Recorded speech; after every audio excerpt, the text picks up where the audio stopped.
I'm waiting for waiting for this to kick in here. Yeah. Okay. Well, welcome everyone, and welcome to our show today. We have a very exciting show. This is Freedom from Nigeria and Odurua Media TV. We have Citizen AY. We've got Stephen Fulani that is here with us. And we have a couple of other folks here with us as well that is going to be giving us some very important information, just so that it is clear to everyone. There is a reason why we find that Africa appears to be lagging behind. There is a reason why we find that especially Black Africa, that has a lot of resources, and Nigeria included, doesn't seem to quite get going. And their people seem not to really understand how they need to be part of the modern world. But there is a reason, a very important reason. When a people are told that they are savages, when a people are told that they are less than, that their heads are designed in such a way so that they cannot be intelligent, when lies are told about a people, that's what they start believing. And they're going to revere the person who is given that information. And so we're going to look at the Nigeria situation, look at what actually happened in Nigeria. And most importantly, we are going to look at our magnificent, and I mean magnificent, history. Because it is when we know our past that we can understand our future and very clearly see our future. We can understand our present and very clearly see our future.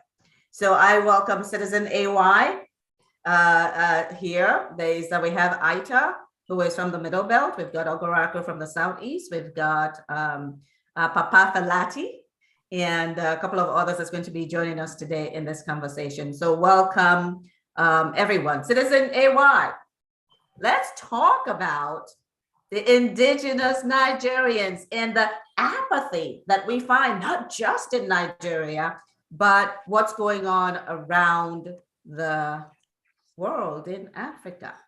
Indeed. What do you say about this theory that that says that a people can be subdued by the things that are said about them? What do you say about that? Very, very much so. Good evening to you all. Welcome to Freedom from Nigeria broadcast. I know the Dua TV radio. So I want to say welcome, good evening, and please let us all join hands. There's a lot of, there's a huge task ahead of us. Now, what has been done to us is to really paint us in a particular, to have a particular narrative. And that narrative has actually impacted us without us being aware. Now, what we are all beginning to do now is to wake our people up, to begin to address that false narrative. Example of what you just said. The mineral resources is what we have right across the whole of Africa. But yet, we are the people who are being misrepresented, been casted as though we don't know what we're doing, we have no direction, nothing. And all of the media is geared to make us believe that we are incapable. We are inferior and less than. Thank you. So that is very, very important that we have to understand that and break that mentality, deconstruct it, if you like, for our people. And it's almost important to do that as soon as even our kids that are in the womb, they are impacted by this. Absolutely. And that is, I kid you not.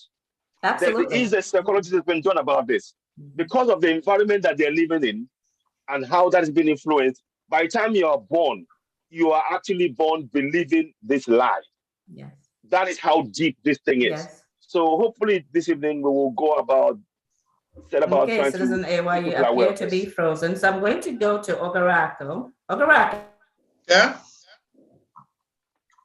I'm here. I'm here. Hello. What do you say about that, Ogaraku?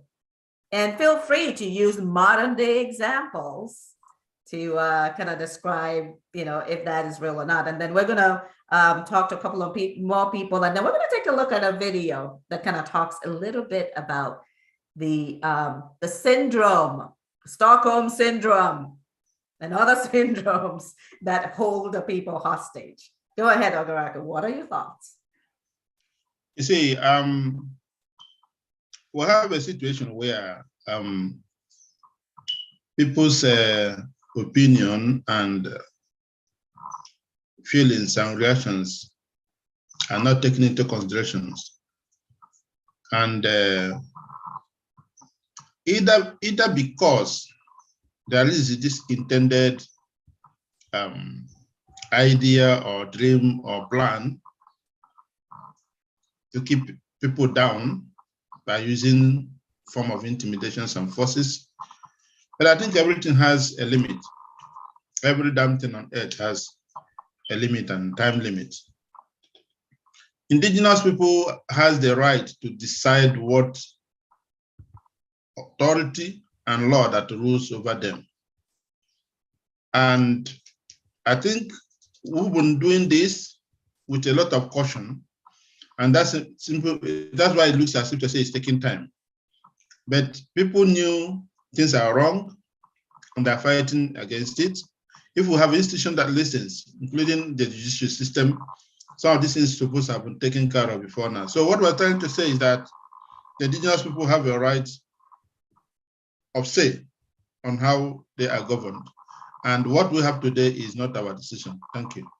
What do you say about what has been said about the indigents, that they are savages and they are incapable You see, of it's learning? unfortunate. You see the same thing. What we're trying to say here is that who has that right to tell us what we are? It is we are the indigents, and everyone has the right to live the way we want. You don't follow. There's no reason and there's no justification for such type of desecration. So no, the idea is first of all to condemn the statement and act, and more importantly, to let the people know that it's not as if to say people do not know. Rather, we'll try to be civil to some extent that some people are taking advantage of that. Thank you. Absolutely. Now I'm going to come to Aita. Aita, what do you think? Do you think that that is part of the apathy that we find in Nigeria as we face the existential threat that we are facing right now? What do you think? What's your opinion on that?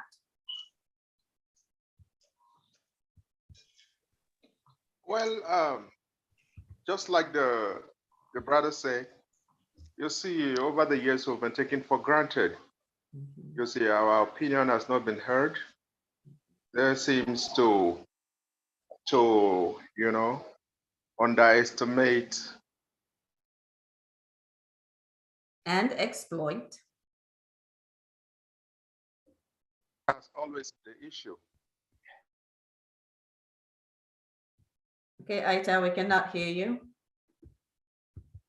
Am I loud? Yeah, we're not able to hear you. Go ahead.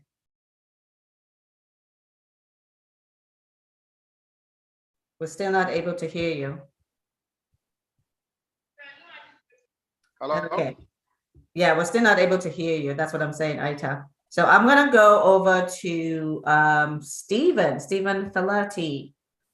Talk to me about, is there evidence from what you see today that will support that historical words that have been told our people that we are savages and we are incapable of learning and incapable of higher? Let's why don't you kind of take us through like modern day, how are indigenous Nigerians, and I mean the Yorubas, the Igbos, the Thieves, the Hausas, the Biroms, Ijaw, how are they doing in the international scene today before we go back into history to actually set the record straight? Papa Falati, can you help us there? Jane, hello. Yes. Give me a couple of minutes because my battery is low. I need to find some place Okay, where there is less noisy. Give me 1 second. Will do. Okay, so we have Eugene. Are you able to unmute? Are you in a place where you can speak? Because I do want someone to respond to that. So either Eugene or Noah, just really talk about what is the, what are we seeing today in reference when you compare that statement to how the indigenous Nigerians are doing today? How does that compare? So Eugene, if you're able to speak, you can go ahead and unmute, or we can have Noah. Noah, I don't know if you're at a place where you can speak either. Yeah, in a few minutes, I'll be where I can concentrate and speak. Okay, so let me go to Noah. Noah, are you able to speak? Sure. Okay, talk to us about how indigenous Nigerians are doing around the world. Is it true that they are savages and unable to learn? Yeah, sure. The issue is that the Fulani invaders, they are a great strategy, because if we are to undermine them, that means that we are deceiving ourselves, and we have to match up to their capacity before we will be able to disarm them. Their strategy is for them to look for the head, the people that we listen to, or that the Hausa people listen to. There's what they call Dubas in the north. So Dubai is a formal and public reception or military parade at the court of the traditional ruler in northern Nigeria. The Dubai festival mixed Hausa Fulani, Islamic and the colonial traditions into a colorful multi-day event.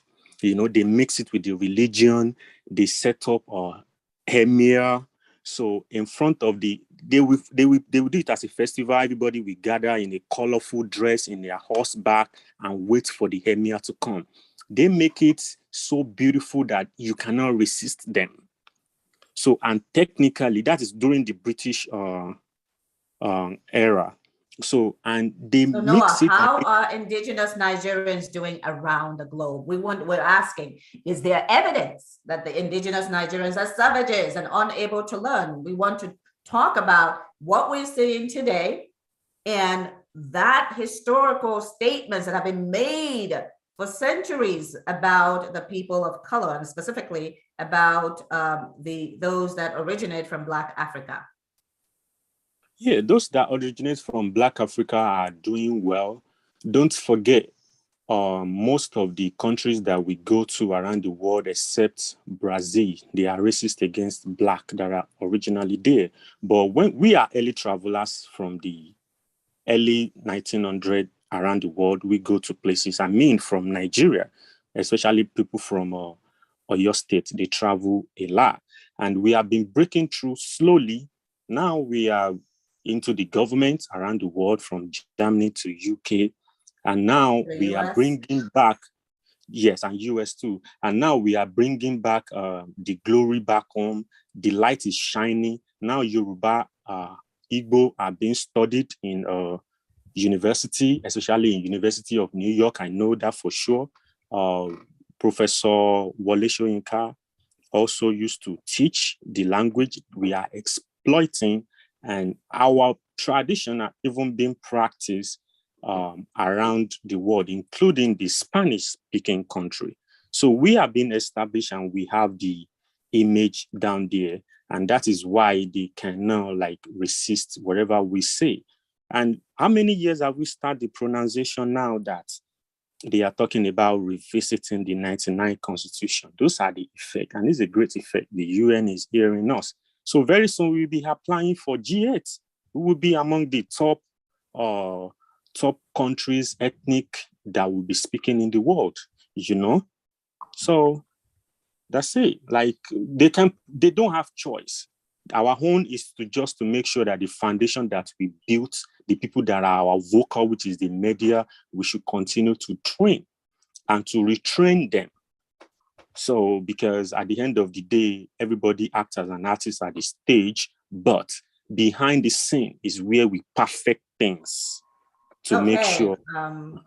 Yeah, awesome. Thank you very much. So now, Papa Falati or Eugene, do you guys want to speak before we take a look at the video that talks to how a group of people can easily be manipulated into thinking what they are not? Or Paul? So Eugene, if you're not able to speak, I'll go to Paul. Paul, are you able to join us and talk about that? And while I'm waiting, I am going to go ahead and share my screen so that, okay, can everyone see my screen? It says the most successful ethnic group in the US. May surprise you. For those of us in the US, it has been said that outside of the Indians, Nigerians are the most successful group of the migrants coming out of Africa and second only to the Indians in the United States. Does that surprise anyone? Given the historical information we have received from our European, Asian, Arab brothers that labeled us as lazy, as savages, in being unable to learn. I think that this, when you look at Canada, when you look at the United States, the United Kingdom, anywhere actually in the world where you find indigenous Nigerians, you will find them as doctors, right? You will see that they're doctors, they're nurses, they're engineers, right? I know that typically, there is the discussion about how, they are crooked, but they're no more crooked than any other country or group. It's just that because, they're Black and they're doing well, that happens that would happen. But a lot of our people have a master's degree, a doctoral degree, maybe two. They may be doctors and lawyers at the same time. They're professors, right? We continually rise to the top in every situation that we are in. And here is the information here that talks about the fact that 61% of Nigerian Americans over the age of 25 hold a graduate degree, compared to 32% for the US born population. 45% work in education services. So it is safe to say that what we have been told and what the people at home believe about themselves, which is why they're always keytoeing or worshiping people from the West or East or wherever else that they come from, right? So I'm going to go ahead and show this video. It's the blue-eyed, brown-eye experiment that was done by a teacher. And in that experiment, Jane Elliott. Yes, amazing things happen. And we're just going to show a bit of it on the Oprah Winfrey show, because Oprah Winfrey actually tried it on a show that she taped. It's just too long for us to show here. It's like about 34 minutes. So we're going to show just a small segment of it. And in just a few hours, she was able to cause blue-eyed and brown-eyed to question themselves based on what they were told, how they were treated. Okay, so let me go ahead and show this so that we can see, precisely what can happen with this. So give me a second while I pull up that information. But Citizen AY, you can go ahead and speak while I am pulling it. Right. Okay. Good evening once again to you all. Look, there is a saying that I want you to note right now. They call it a white man's burden.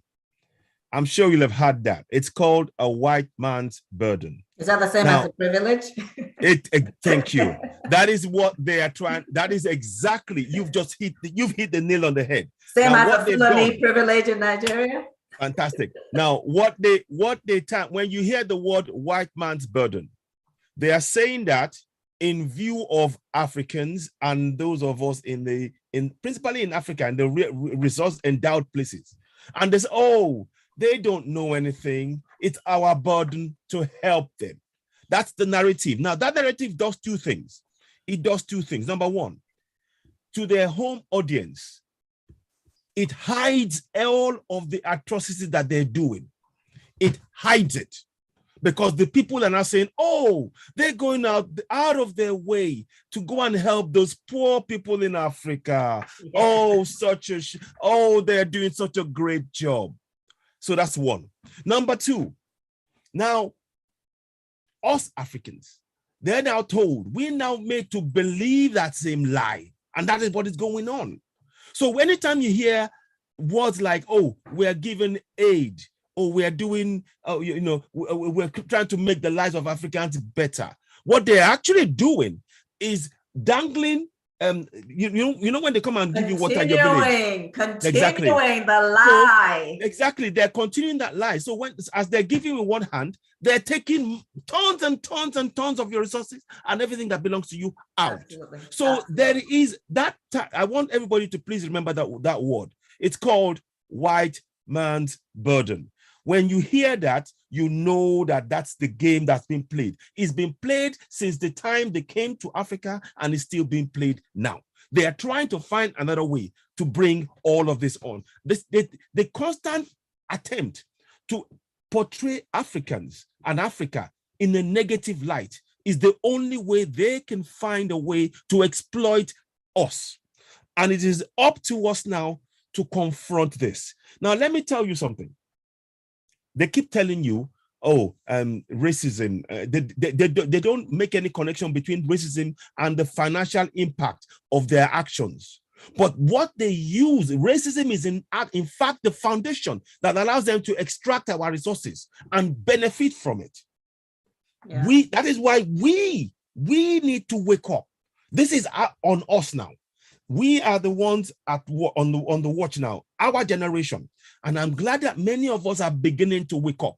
But what we need to do above all quickly is to form a network of historians who can begin to change the narrative right now. Not tomorrow, not tomorrow, not the day after, now. Right now. In every community. That is the task we have in Africa. So that is part of that task is what we're doing now, trying to break up continental Nigeria. We need to. In fact, it is very central. If you look at the most populous part of Africa, it is in that part. So that is why they are doing everything they can. They know if that unravels, then the whole of Africa will follow. The natural, the natural way of how we do things will break. Are you back with the video now? You got the video? Yes, I am. And excellent. I just wanted to just kind of add to what you were saying, because Dr. Arikana of the, she was up with the African Union, bust open what France was doing to the Francophone countries, taking 75% of their money and giving them a loan at exorbitant interest rates. Exactly. On their money. They had to pay interest, and it was still going on up until, I think, was it last year or the year before? And I'm not even sure that is all. It's still going on. Yeah. They're trying to, it's still going on. South Africa, right? South Africa got independence, but who still owns the land? Who still owns the land? So 80%. 80% is still in the hands of Europeans. By those that impose apartheid on them. How is that possible? That's why Africa needs to unite. Okay? Because we have this divide and conquer.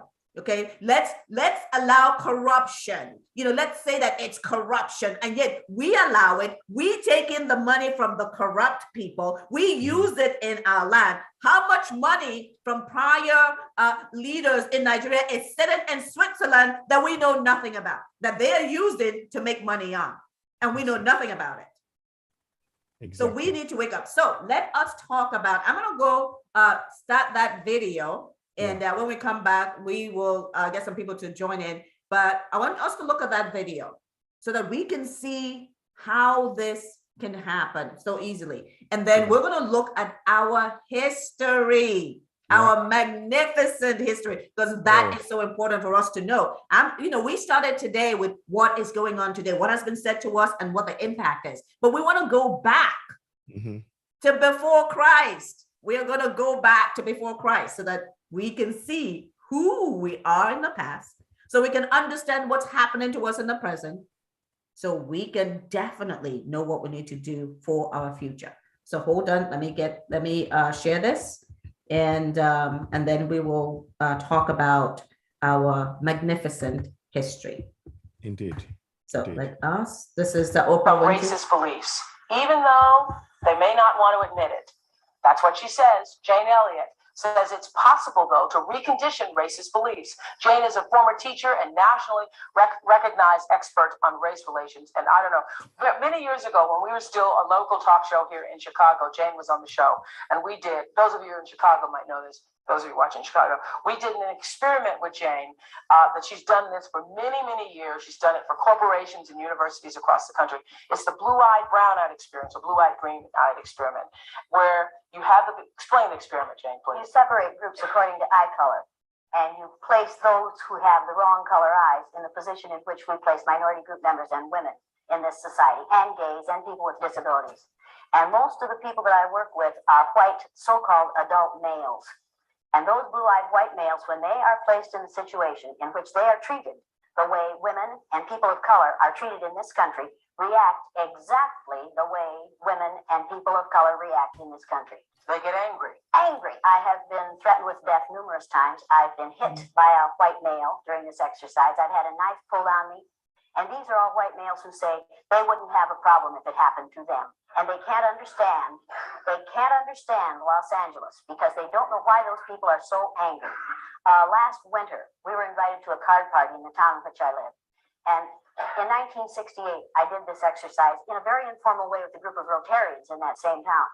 I was sitting at a card table and an older man came up to me and they started to introduce him to me. And I said, I've known him for years. And he said, I remember you. I've never forgotten you, and I've never forgiven you either. I said, what'd I do? He said, I have blue eyes. I said, oh, you're a Rotarian, aren't you? There's a bunch of random people in here. The man is over 75 years old. He went mute, please. For 15 minutes at a Rotary Club luncheon, and he has never forgotten it in 20. Okay, I'm gonna stop sharing. Citizen AY, I heard you say something.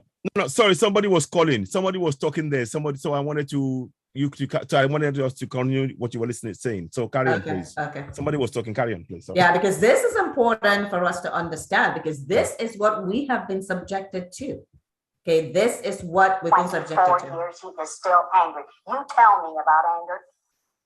That's 15 minutes and he's still angry. And what happens in the experiment? Well, like I would you too. That you have those green eyes. That's the problem you're having, the trouble you're having with your daughter. Because you have those green eyes and you aren't as smart as brown-eyed people.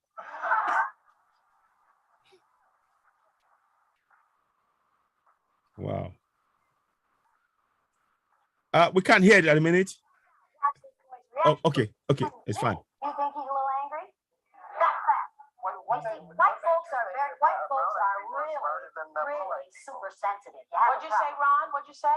Where's your proof that brown-eyed people are smarter than blue-eyed? Brown-eyed people. Now, this is going to be an effort.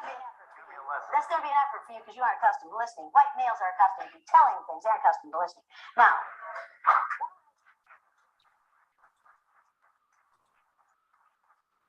brown-eyed people are responsible for the fact that you have electricity.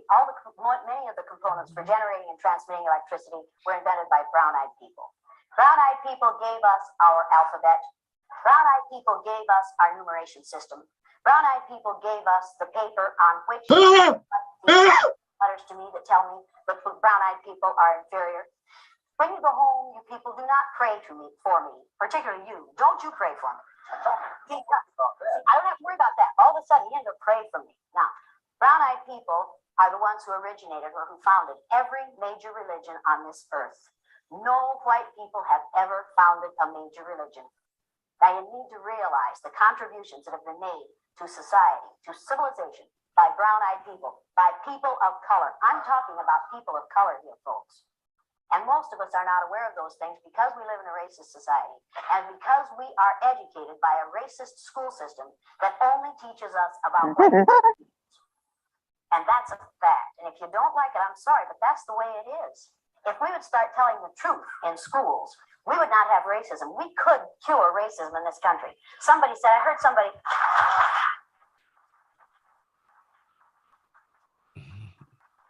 It's wow. I heard somebody in the green room say that racism is inbred. No, it is not. Racism is not part of the human condition.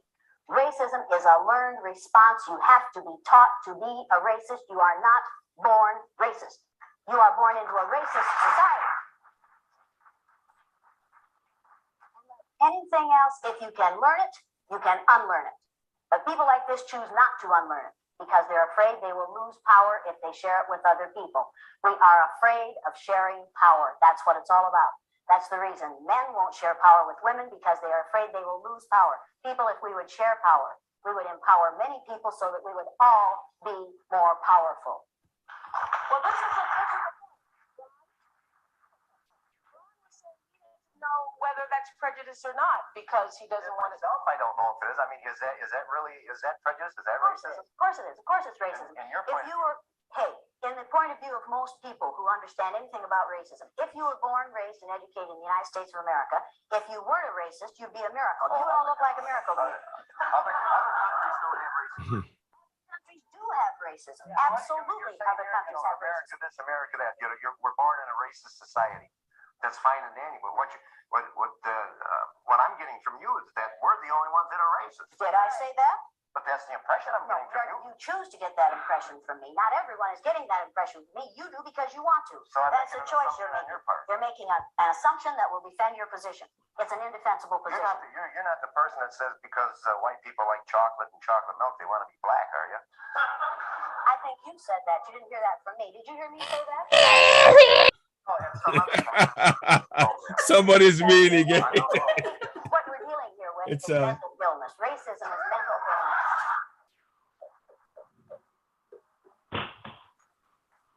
It is quite astonishing. It is astonishing. Racism was defined by the President's Joint Council on Mental Health in Children in 1959 as being the #1 mental health problem among children in the United States. And they didn't say among black children, they said among children. If you judge other people by the color of their skin, by the amount of a chemical in their skin, you have a mental problem. You are not dealing well with reality. Okay, that's true. Stop that. Yeah, we'll stop there. Yes. Wow. Wow. Isn't that really touching? Yeah. Great video. I love that video. Oh, hang on a quick second, guys. Just give me a second. Let me stop this. Okay. That is extremely powerful. And that's what our people need to understand. So I'm just going to Hey, Eugene, let's keep the eyes on the road, please. Okay. Who is this? Nick, you need to mute your phone. Yeah, please mute you. So that's my bad. Okay. Mute your phone. So the thing that we want to talk about is that this experiment that Oprah did, I mean, she did hers over a period of time, but Oprah did the experiment. And during the taping of her show, a few hours. Yeah. And the blue-eyed, and then the blue-eyed was a mix of people. There wasn't just, they had black people there with blue-eyed. They had, and then the brown-eyed was a mix of people. But the blue-eyed, and they were rude to the blue-eyed people. They were like, sit down, and then the brown-eyed, they had food and juice, and the blue-eyed people were going crazy. They were losing it. Crazy. Just a few hours. And so this is why I wanted to talk about Eugene, yo, shut the fuck up. Oh, hey. Okay, please. Let's take him out. Can we remove that guy, please? And anyone else that speaks will be removed, and you can come back. Nick, let's keep your line closed, or I will take you out. This is a serious matter. God damn it, Nick, shut up. I just got to my destination. I'm back. Johnny, shut the hell up, bro. That wasn't even me. God damn. I'll Okay, talk to you that's after it. now. I know I am I just taking call you it right guys now. out. Come on, Nick. I'm gonna remove them. Fuck you, Johnny. Whoa. Yeah, you want to fight? You want to fight? I'm about Where's to this? say Where's your this? address. Hang Where's on, I am this? removing them. What's They can this? 36 Lillian Avenue, New Fairfield, Somebody, Connecticut, somebody. 06812. No, somebody's been brought in here. I Yeah. need to check who's. Let me just check. Let me Take just their check name quickly. down first before you remove Yeah. them. Yeah, hang on. So Sorry who's- about that, guys. I'll leave. Who's this? Ulari Uzokwe is one of them. What is This the is name? Noah speaking. Ilari Uzokwe. Yeah, I is have part of them. removed So who is the next one? Hillary. Look, Okay. Let them keep interrupting for now. Let's Hang note on, them. I'm just gonna remove them so that they can't come back in. So we have to track them. Who bring them and stuff like that. This cannot continue. We are too big for that. Yeah. Yeah. Okay. Okay. Okay, So let's let crack us on. Let's continue. crack on because it just throws off completely. It's this and it throws off. That's throws okay. That's everything okay. off. AY, don't worry Yeah. about it. Now, No. these Yeah, are the you go. racists that we're talking about. Mhm. And so that's the behavior that we expect. And I'm Mhm. glad that that happened Mhm. because it validates what we were just watching, right? Mhm. It made them uncomfortable to see themselves, Wow, yeah. right? It made them very uncomfortable to see how they react because we're the ones who are supposed to be savages. We're the ones who are supposed to be, stupid and unable to do this and that. And what have they shown? What have they shown? And what did the man in the video that we were watching show? So this is what we need to, the important thing that she said is that this happens and it happened to us and it's still happening to us, as Citizen AY said. Aid to Africa. And yet our gold is being flown out behind our backs. Our diamond is being still owned by other people. Our money is still going to France. At least it was up until a few years ago, I believe. And so everything that has been done elsewhere is on what's our land, while they're telling us that we're stupid. And yes, we have rocket scientists. We've got folks that are in government around the world. We've talked about this. Vaccine, brown eye, right?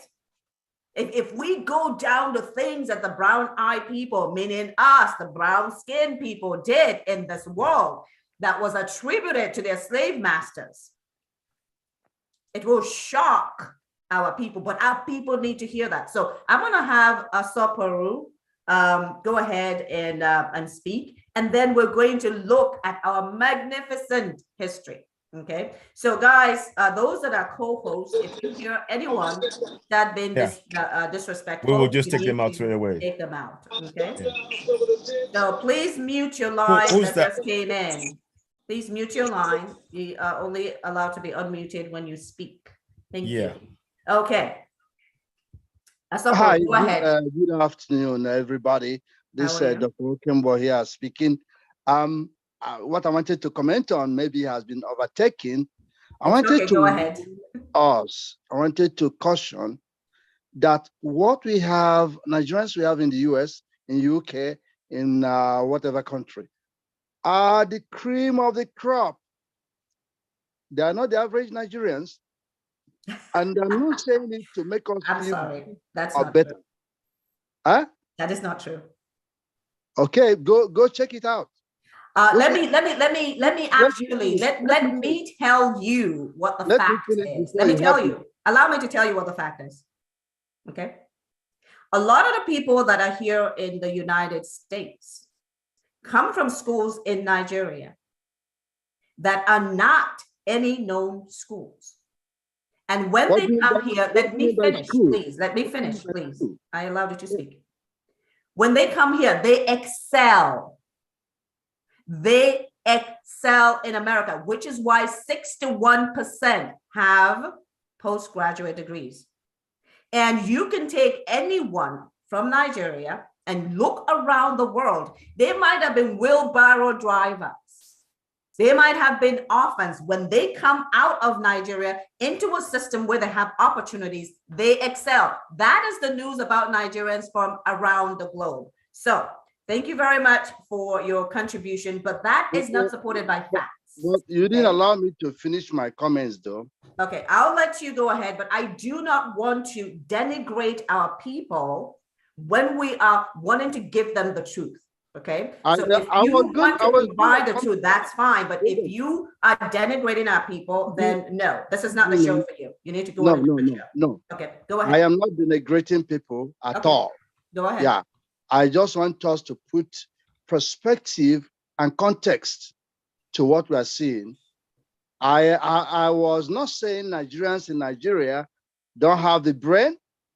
Actually, the problem is more of what we are doing to our own people than what the Europe or whoever has done to us. Okay, thank you. I am going to mute you now. Okay, let's continue, guys. And I am going to not even entertain that as a comment, okay? Because there are more socioeconomic things that come into play when you have a situation, as you see around the world, when you have a situation where people are downtrodden. You see certain kinds of behavior will come up. And let's just take the example of the blue-eyed white male in that audience and how he was reacting, right? So when you are pushed, and as you said, it was just for a few hours. And look at how he's behaved. Talk about the centuries that we have endured.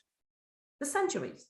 I think, Jane, if I may interject there, yes, I'm sure the gentleman was obviously, well, had a reasoning for what he's trying to say. But I have to say, the system does something to you, and that's what I want to try and explain here. The system does something to you, and what it does to you, when it gets a result out, they say that's the problem. Absolutely.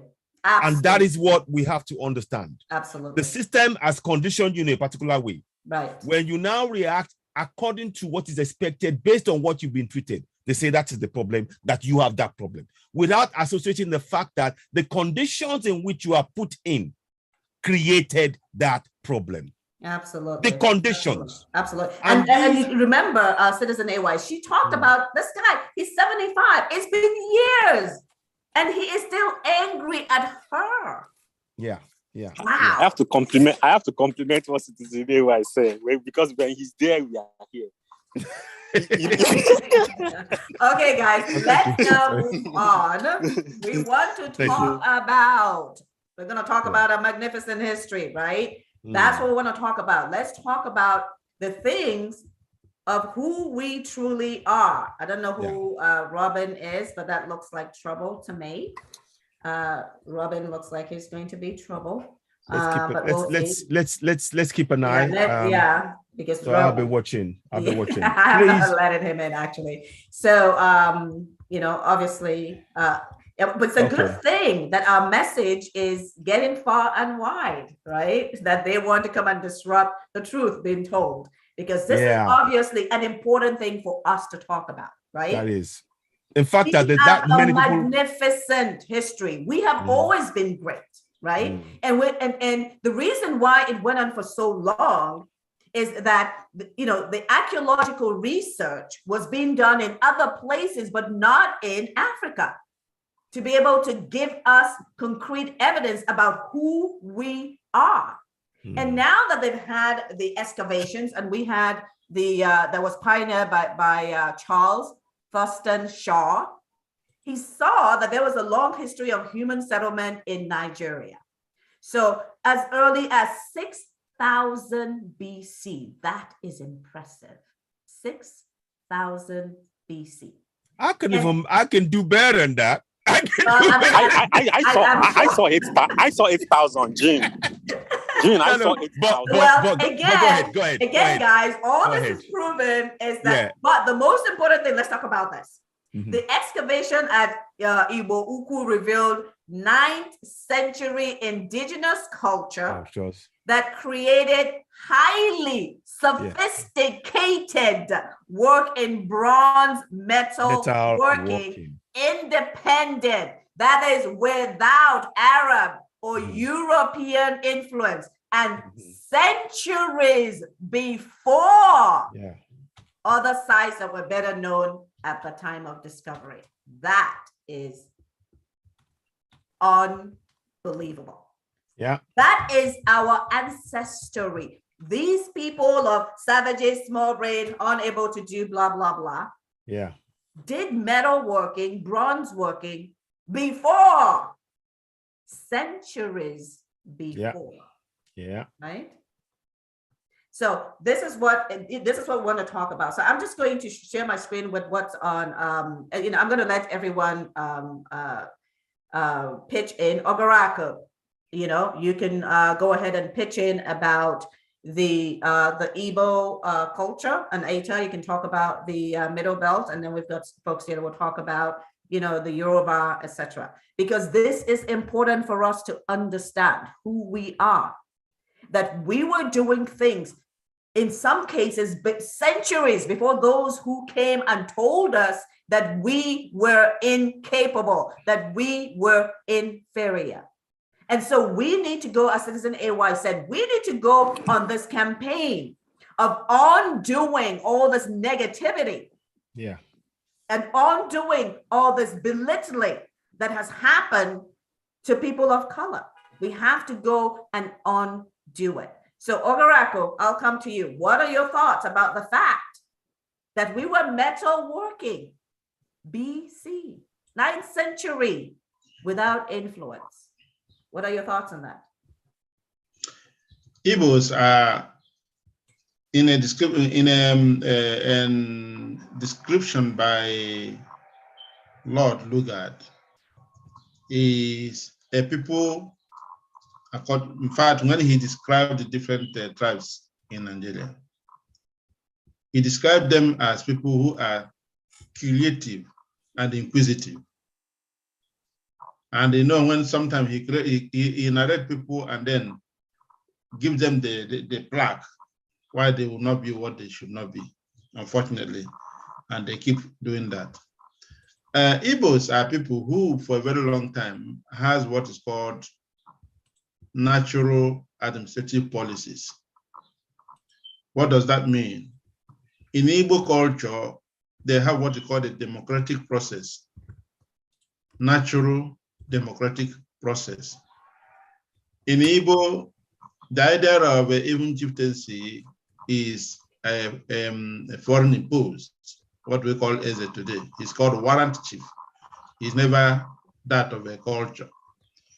The real culture in Igbo is that the most oldest person in an environment leads. And in absence, our people used to say, that simple means the next comes in. These are what you call democracy that goes by number today. But they had it naturally. And decisions on how to share their events, take justices, bury their people, imbibe their, was all that before people. Our people were not dying and then just like a bird who gets old and die of fall off. They have a burial system. They have an eating system. They have fruits. We know what we eat. All those things were not taught us by the white people. And what we have been eating from those absolutely. ages. And the other thing that we'll say about the metal. Are you there? Jane, are you there? I think we've lost you there. My brother, can you hear me? Before they arrive. So how did we? Good.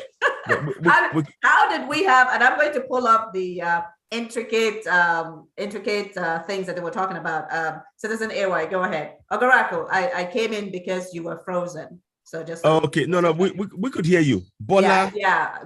Who's Bolade? Do you know who Bolade is?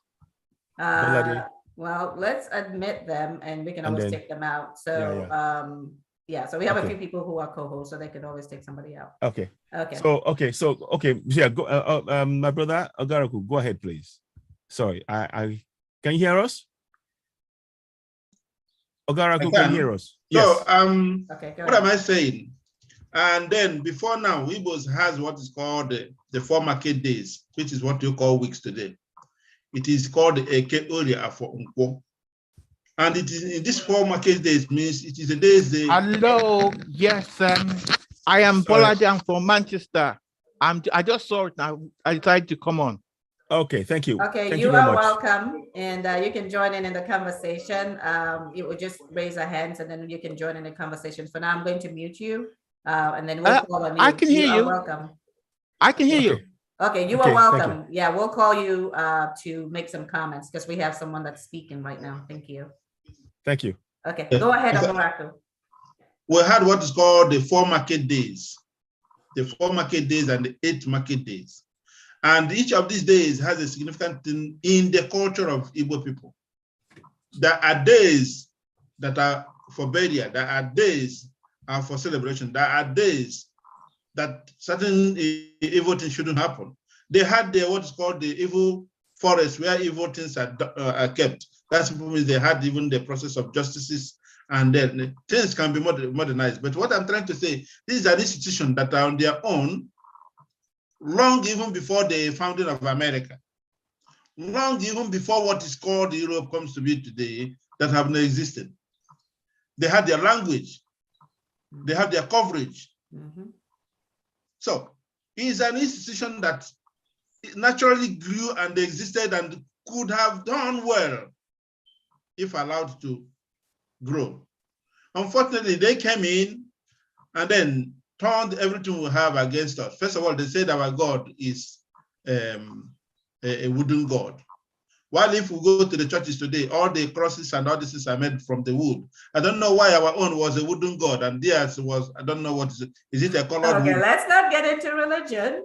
Let's gonna avoid religion. Thank you very much. Okay, thank you very much.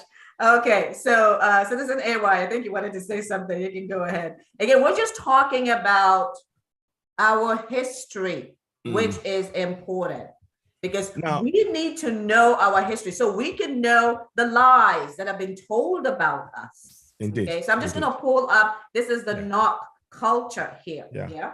This is a NOT culture here that talks about the amazing things that we were doing. So, but go ahead, Citizen. I just wanted to give us so people can appreciate the intricacies. And this is BC, before Christ, folks, before Christ. Go ahead, Citizen AY.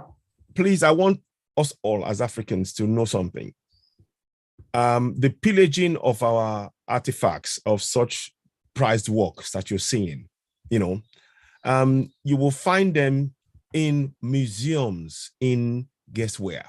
The places who are calling us, who are saying that we are their burden. That's where you'll find it. You will find it in Europe. You will find it in France, Germany, Spain, Italy, US, Canada. You'll find all of this, find artworks in those places. And many of us are not connecting that. And the reason why they now say they don't want us to know this history. Firstly, they took it away from us so that we don't know our history, so that our first thought of ourselves will be that we are slaves. So they separated us from our history. It's important to understand that. That's number one. Number two, they are profiting from such artifacts. It's really important. I'm talking people actually go on holiday to countries to see art from Africa all over. There is one particular jacket that I had a record of it some time ago and I can't find where it is now, unfortunately. In Togo. It's a place in Togo. There is a coat that was worn by a powerful man in Togo. They took it away from Togo. It is in a museum in the US. You as an African can't go and see it because it is that much. That is what I'm calling, we're stripped from our greatness. So the artifact, those are the things you just saw now that Jane just showed us now. Those are just some of the things. You know what is even bad? What is even worse? They're trading this among themselves. There was an artwork that France was supposed to give back. They sold it for millions of euros. And these are things that we are not aware of. So when we talk about the greatness that we possess as people, it's not just hearsay. These are based on facts, evidence, dates. There are writings that are in Timbuktu that talks about the kind of works that we've done for. They got records, records upon records, and it's being protected. That's within Africa right there. But here we go. They will say, you Africans can't write. So there are a lot of things that we need to relearn as Africans. We have to relearn about who we are, because the narrative that has been put before us is that we don't know anything. But yet we are the fountain of knowledge in the world, period. Bar none. So I just wanted to just put that in context for us to be able to look at things.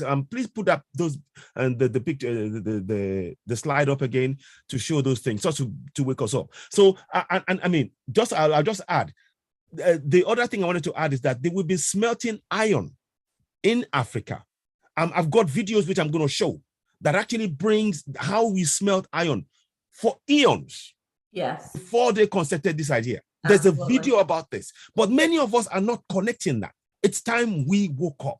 We are great people. I'm not saying by me saying that we're great people, we're putting others down. No, but the fact is we've been denied our greatness, and it is up to us to restore our greatness. And collectively, that's how we achieve it. Carry on. I'll let you proceed. Thank you. Absolutely. Okay, so I'm going to let other people have a say into this, because what we're trying to do is to break the apathy, the slavery, the mental slavery that we as people of color, of Blacks, have been put under consistently and every day. It continues until today, everywhere around the world. We saw what happened to Nigerians in China when COVID broke out. We saw all those videos. We saw what happened in Ukraine when the Nigerians were trying to leave. We saw those videos. You saw George Floyd and what happened. So there is a concerted effort, and it is ongoing. And until people of color, brown-eyed people, brown-skinned people understand who they are, they will not break loose, because they will keep believing that the people that told it to them know what they're talking about. Yeah. When in fact, they have a history that in some cases is much, much higher than those who told them that they are stupid and they're savages. And so that's why this is important. So Bolade, I don't know if you have a comment about that. We're talking about the magnificent history of indigenous Nigerians, talking about the Hausas, the Yoruba, the Igbo, the Ijaw, the Thieves, and we are not talking about the Fulanis, because they are not indigenous. Okay. Go ahead. My tribes, as Bolade is, people might know, I'm the Yoruba. We are on the west of the Nile, of the River Nile, up to where it goes, to where it comes into Nigeria. That part is Ilorin. That used to be, that is a Yoruba territory, but over history, the Hausas took it in battle, but they never got farther than that. But then I was now seeing something that basically in my mind never made up. So I've got 2 dates that I kept them close to me. One was 1914. The other one was 1977. Now, 1977, because of what my brother said, I got this thing is important. In 1977, Nigeria hosted a FESTAC, Festival of Arts and Culture for Black, the whole Black world, basically. And the logo, or let's call the icon they used as a logo, was the thing called the Ivory Mask of Benin. It was made by the people of Benin, which the British stole during some tribal wars and all that, and they had it, or they might still have it. They still do. They still do in the British Museum. The Nigerians said, "We want it back," and the Nigerians said, "Okay, give it to us for that period. We'll just use it." They said, "No, we want to pay all this." And we think, this is our own art. You want us to pay for our own art. So, as fortunately we'll have it, there are some people that knew how to do that stuff. So they made a replica, basically. Like my brother said, we've been smiting bronze, all those things for donkey years. We never knew we could do that. So that's why I kept that year as the reminder to me that, look, this is what happened then, it could happen again. It's Now, still happening. It is still happening. Now, why that's why it's important for us to tell the story. And I love that story that you told about the Festac and the fact that our people are artisans. We're able to just go and replicate it because it's in our blood. It's our DNA. Then that is who we are as indigenous. I kept the 1914 because 1914 is important for two reasons. First, it was when the First World War kicked off, and that was when they put Nigeria together. That was it. Before that, there was nothing called Nigeria. There was the Northern Protectorate and the Southern Protectorate. But Lugard, they thought at that time, well, you know what, we're going to be in trouble in a minute. We're going to administrate this. Okay, you know what, let's just put them together. But Lugard said a couple of things about the people of Northern Nigeria. He said don't give the Hausas education. They don't need it. Then he said another thing. There's only 2 areas in the whole of Northern Nigeria that are economically viable. The rest is rubbish. And those were Kano and Kaduna. Sokoto didn't get a mention. Now these Fulanis, when they came into Nigeria and took over, because they took down the houses down. Period. They took them down. Yes, I did. They were then I did the research on my own. I said, wait a minute. My brethren used to say, we Yorubas, we've been Islamicized ages ago. So I did a Google search. Google came up and said, the Yorubas had accepted Islam without a jihad in the 15th century, I think. Now the Hausas, when did they bring Islam to Northern Nigeria? It was in the 1800s. Yeah, 1800s. So they will now turn around. They want to turn around and tell everybody in Nigeria where the condolences of Islam in Nigeria. The Yorubas don't even answer them because they know what's what. They know we've been practicing before you even knew where Mecca was. Before you faced Mecca, we had faced Mecca ages ago. We knew where it was. You didn't have a clue. It's easy to say that they were still in the darkness over this or no this issue. They did not have anything. Right. So we knew all that. Okay. Thank you very much. That's a good contribution to the discussion because again, it is very important. So, Aita, did you want to speak to the Middle Belt?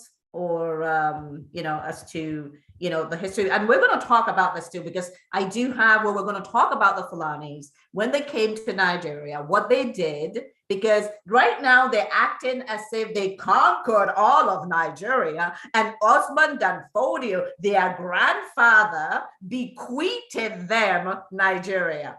Because that's what we keep hearing, isn't it? It's in the papers, Mietiala, all of them are espousing that same comment that, we are their slaves. We are their conquered territory. Like when? So we're going to look at that coming up. But I want to give somebody else an opportunity to, to talk about what we're talking about here, our history that shows how magnificent we are, that long before there was any influence, we had a culture that rivaled any. We were producers, right?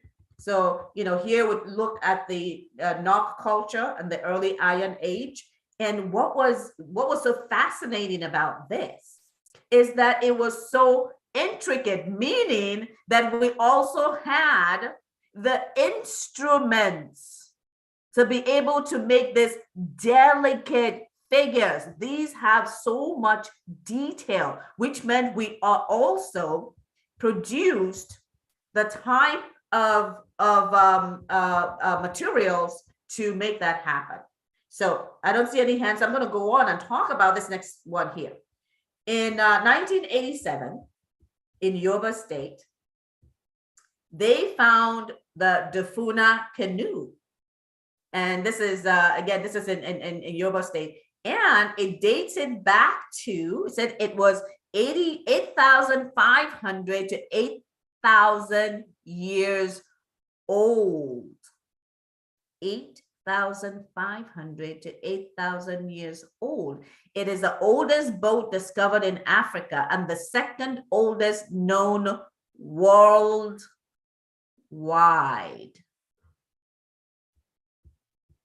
Oldest one, second oldest known worldwide, and it was that old. That was before the white man came to Nigeria. So again, it's very important for our people to understand who they are.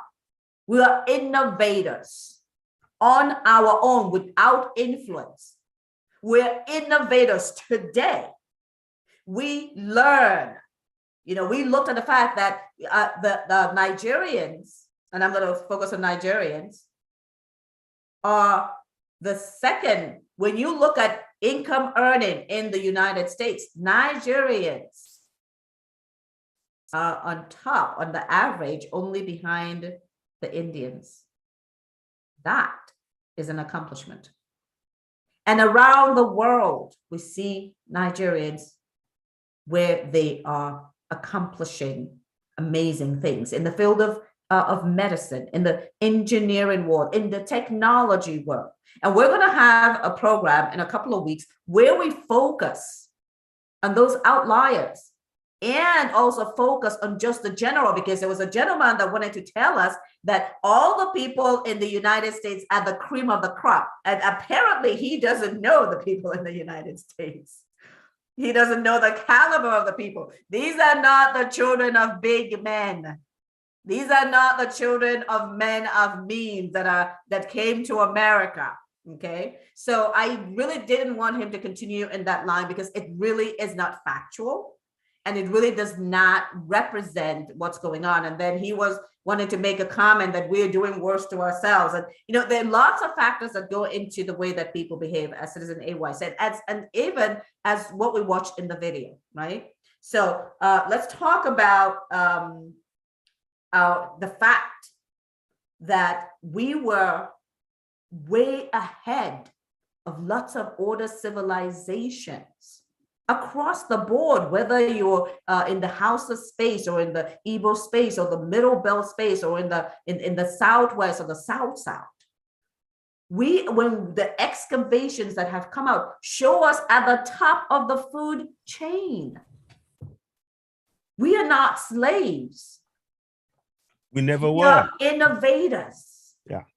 Yesterday, today, and tomorrow. And our children, even though they are growing up in slums, must know that. You may be slumming, honey, but you are the head, not the tail. You've got the genes. You've got the DNA of greatness. Jean, let me just join you there. Let me just join. Citizen AY, do you remember the young lady that won the world math contest recently? Yes, yes, yes, I remember. AY. Now, I just want to just impress upon, I want us to just chime in a little bit there on what you were saying, Jean. I think it's really important because oftentimes we don't tend to look at how the damage has been done to us collectively has actually made us believe that we are lesser than we are. Absolutely. You know, well, and this that was the intent, right? Exactly. That was the intent it's to make us believe that we are not worthy. And in fact, they've done it in such a way that some of the things that they even quote in some verses in the Bible and everything, it fits into their narrative. So they've used a lot of different, whatever they could use to subdue. Same goes for Quran, by the way. But I'm just saying it is important for us to take back ownership. The narrative, we have to make sure that whatever we do from here on, we are in control of our own narrative. We're not going to go around talking about the European narrative or Asian narrative, but our narrative to ourselves. How we are understood must come from us. If it comes from the eyes of those who have come to oppress us, you can see we have a problem. And that has been the problem that we've been facing up to now. Everything we have before they even talk about feminism, we've been practicing feminism whilst they were still reigning in the sky. I tell you why.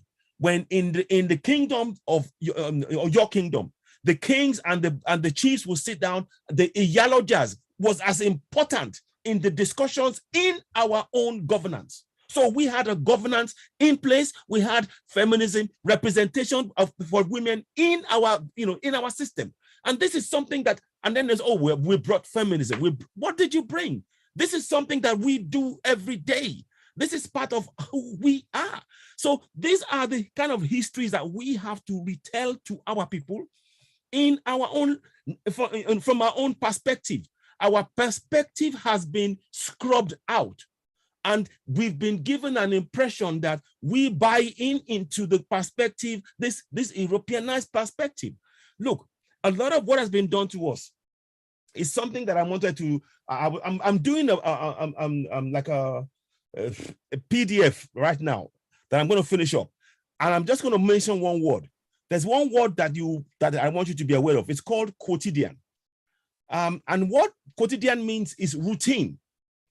Now, one of the things that they wanted us to do not remember who we are by displacing and dismantling our kingdoms, taking away all our landmarks, taking away all our artifacts, taking away all of these things, taking away our culture, everything, stripping us.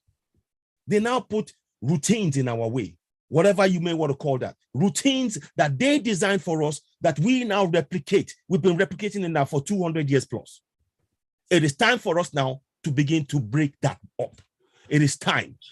So I wanted to I'll stop there, but I just felt very strongly. I wanted to put that, chime in there a little bit. I hope you permit me. Thank you very much. So much is fine. So Ijaw, I know that you've been silent. I don't know if you're still with us. If you wanted to kind of contribute to the discussion. Dr. Fatima Lawson, you are welcome. Yeah. Paul, you are welcome to join into the conversation, because what we're talking about, thank you, something that we all need to be talking about, is the magnificent history of Indigenous Nigerians. And this is important because none but ourselves will free our minds. Emancipate yourselves from mental slavery. None but ourselves can free our minds. Have no fear for atomic energy, because none of it can stop other time. How long must they kill our prophets? How whilst we stand aside and look away? Some say it's just a part of it. We've got to fulfill the book. I want you help to sing, God. This song of freedom is all I ever had. Oh yeah. Redemption song. Redemption song. Redemption song. We have the power. Emancipate yourself from mental slavery. That's where it starts. Our history is the key to unlock ourselves from this slavery that we've been in. I hope you'll join us in this struggle. Carry on. Thank you. Sorry, I just couldn't help. That was perfect. That was absolutely perfect to just break out this up. Welcome, Dr. Fatima. Sorry, Citizen AY is feeling it today, so which is good. Okay, that was a good, I would say, segue into my appearance. Thanks. I'm sorry for being a little late. No problem. No problem. You're welcome. We're talking about our magnificent history, and we started out by talking about the blue-eyed, brown-eyed, or blue-eyed, green-eyed experiment that was done that showed that you can, in a short period of time, have a people think less of themselves than they are. And that's what's been happening in especially Black Africa, the brown-eyed people. Okay, so we watched this video, and where we're talking about how this works, and it's still going on today. And so we're saying that in Nigeria, in all of the Black areas, there needs to be a concerted effort to provide our history that shows that we were head and shoulders above a lot of civilizations, and at the very worst, at par, without influence from the whites, the Arabs, the Indians, other Asians, doesn't matter. We were right there. And that's what we're trying to communicate to our people, because we have to break the mental slavery that says that we are not enough, when in fact, we are on top of the food chain. So Dr. Fatima, you're welcome. Comments?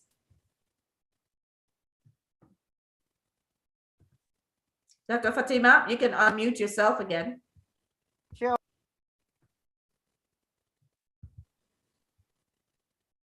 Yeah, go ahead and unmute. Okay.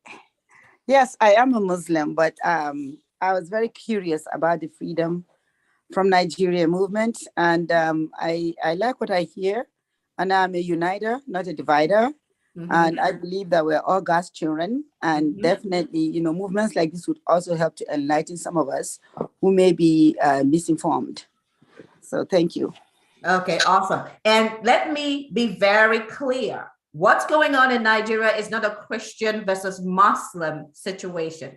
No. What's going on in Nigeria is extremism. It's terrorism. It's extremism. That's what we're talking about. I do agree. So Yeah. in this movement, Christians and Muslims and other religions are uniting to rid ourselves of the terror, to rid ourselves of the false narratives, and to awaken our people so that we can act collectively. It is not Christian against Muslim or Muslim against Christian. We are uniting. Right, so we've got Christians here, we've got Muslims here. You know, we have a changing faces that come on the show on Saturdays and talk about this, because we are all feeling it, right? Because the moderate Muslims are being targeted. The Hausas were targeted, and they were conquered, and they were killed, and they, you know, they were raped, and their girls are still being taken in marriage, right, by the Hausa Fulani, which obviously does not exist, but is a narrative that was put out there to hide what the invading Fulanis were doing. Okay, so again, this is not about, you know, religion, even though it's about extremism, and it's about intolerance, and it's about, again, a jihad, and it's about ethnic cleansing. Okay, and so we must unite. In Nigeria, the indigenous Nigerians must unite to rid ourselves of the apartheid of a migrant group. And so that's a good segue. Let us go and talk about, who are these Fulanis? I think we should talk about that. Yes. And see when they arrive. So give me a second. I am going to pull that up so that we can start having that discussion before we talk about our freedom. Let's have a chat about the Fulanis and when they came, and please and do what raise your happened hand if then. you raise your hand if you wanted to have a discussion, so that we know, so that when there's a break in the discussions, you can come in and you know, say a word or two as well, please. I will welcome interaction. Thank you. So we had a program a few weeks ago that was very well watched. And it talked about laying out the Fulani conquest plan for Nigeria, of which Ruga is a very big part of it. Open grazing, it's a very big part of it. Repentant terrorist. And actually, in the world, there is no such thing as a repentant terrorist. There is no country that has defined a repentant terrorist, because no country touches any terrorists, and any terrorist that they find either ends up in jail, or you know, the other place that they end up in, they don't end up as citizens. No. Antonio Guterres, because I think he does not understand what the reality is on the ground. And so I just have here, and then we'll go ahead and talk about them, is Ruga that says that Fulani from around Africa are citizens of Nigeria, and so the federal government and the state government will pay 100% to bring them all into Nigerian soil. I do believe that's an invasion, because these are foreigners. Indeed. Right, and then recently in Zamfara, they are bringing in 35,000 terrorists, Boko Haram terrorists, Yeah, pardoning them. They're pardoning them. And integrating them. We have 100 million Nigerians in poverty, and yet they are bringing in terrorists, foreign terrorists, with our money that should be feeding our people and integrating them into our community. That is an invasion, because this is the army that they're building for continue the ethnic cleansing that a lot of people have told us about, right? Yeah. We heard T.Y. Danjuma, we had Obadiah, we've had late Obadiah, yes. Akintoye talk about the fact that we're living as slaves. Yorubas are living as slaves in their own country, right? We're all living as the indigenous are all living as slaves. And then the biggest thing that they use is the 1999 quote unquote constitution, which is military decree 24. And we'll be coming to that in a little bit. But let's talk about the Fulanis. Who are they? And I know that you love this topic, Citizen. Yes. So kick us off. Okay. Now, the Fulanis, it's important to know that they are not from our parts. They are from Africa, thereabouts, but they are from the Futa area, the Futa Jalon foothills in Gambia, Senegal, that area. Citizen Hill, I have a question before you continue. Yes. Which is going to be part of what the narrative you're about to give.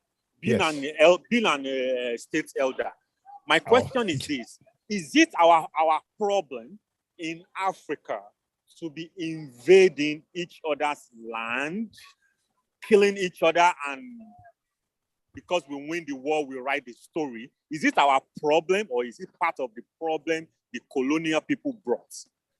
So you can continue. We're going to talk about that here. Noah, it is in our pitch. Yeah, it is. There is a mixture. What I will say is there is a mixture. Because I read back in the days when I was in school, I read a lot of stories about wars between about the Gas and the Tuas and all of this stuff. So there are different things that happen, but the difference is the level and the intent. That's the key difference: the level and the intent. In this day and age, many people growing up and still many nations, so-called quote-unquote nations. And what you're finding out is that there is something that is creating war. And the reason, if you look at the triggers for war,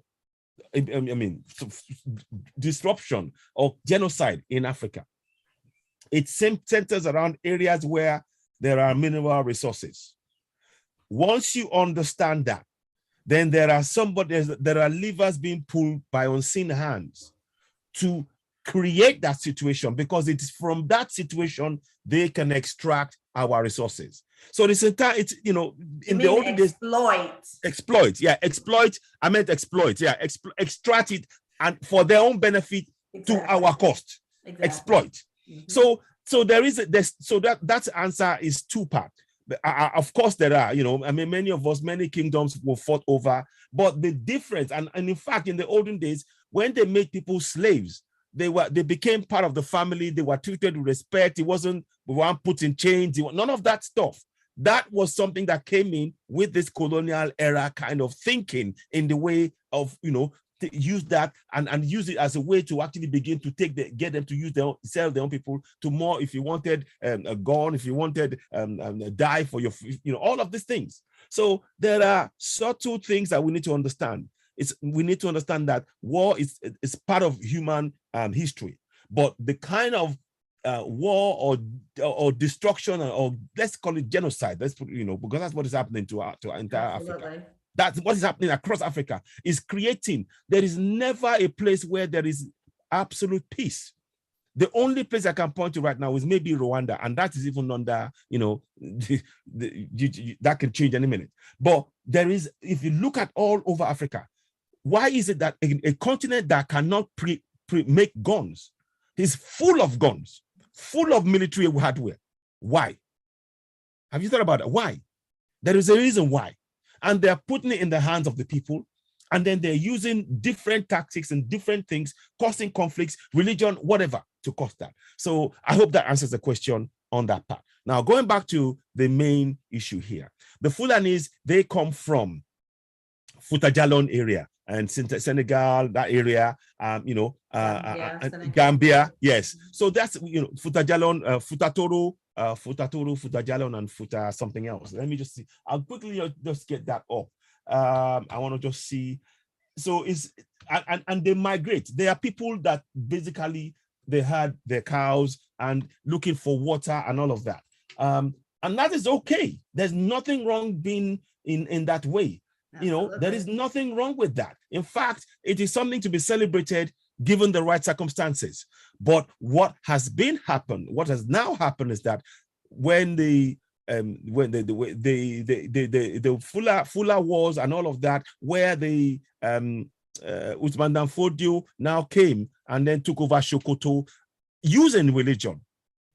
Now you can see the beginning of the weaponization of religion, weaponization of an actual physical equipment being handed to use to actually now take over and enslave people, a whole group of people.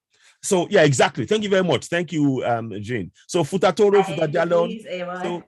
So thank you. Sorry, thank you. So now that is really important. So when anybody's talking, Uthman Dan Fodio's parent comes from Futa Jalon. Yes, Usman Dan Fodio was born in Sokoto, but as a migrant.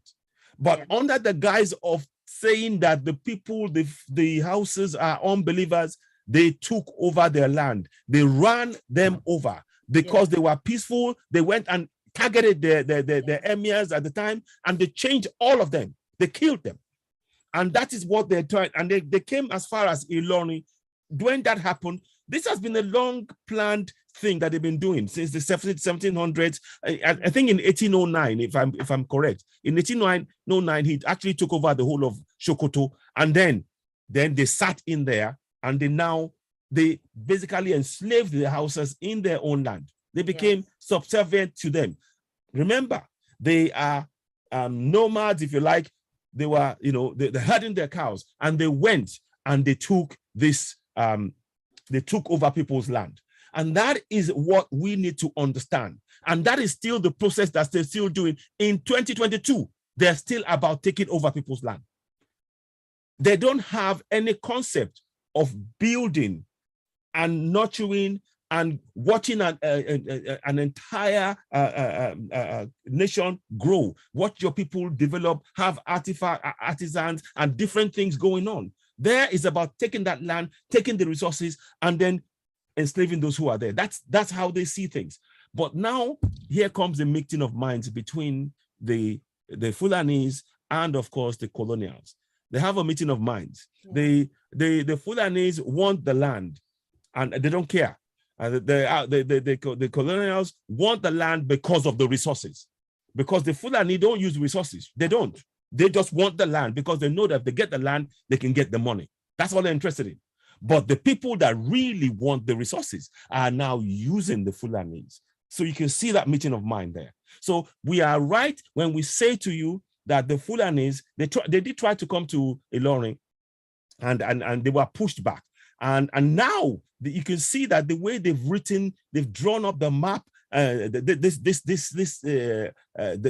way they put that so-called Nigerian map up, it makes you think, oh, Kwara State and all that stuff, and they're trying to still come back and take that over.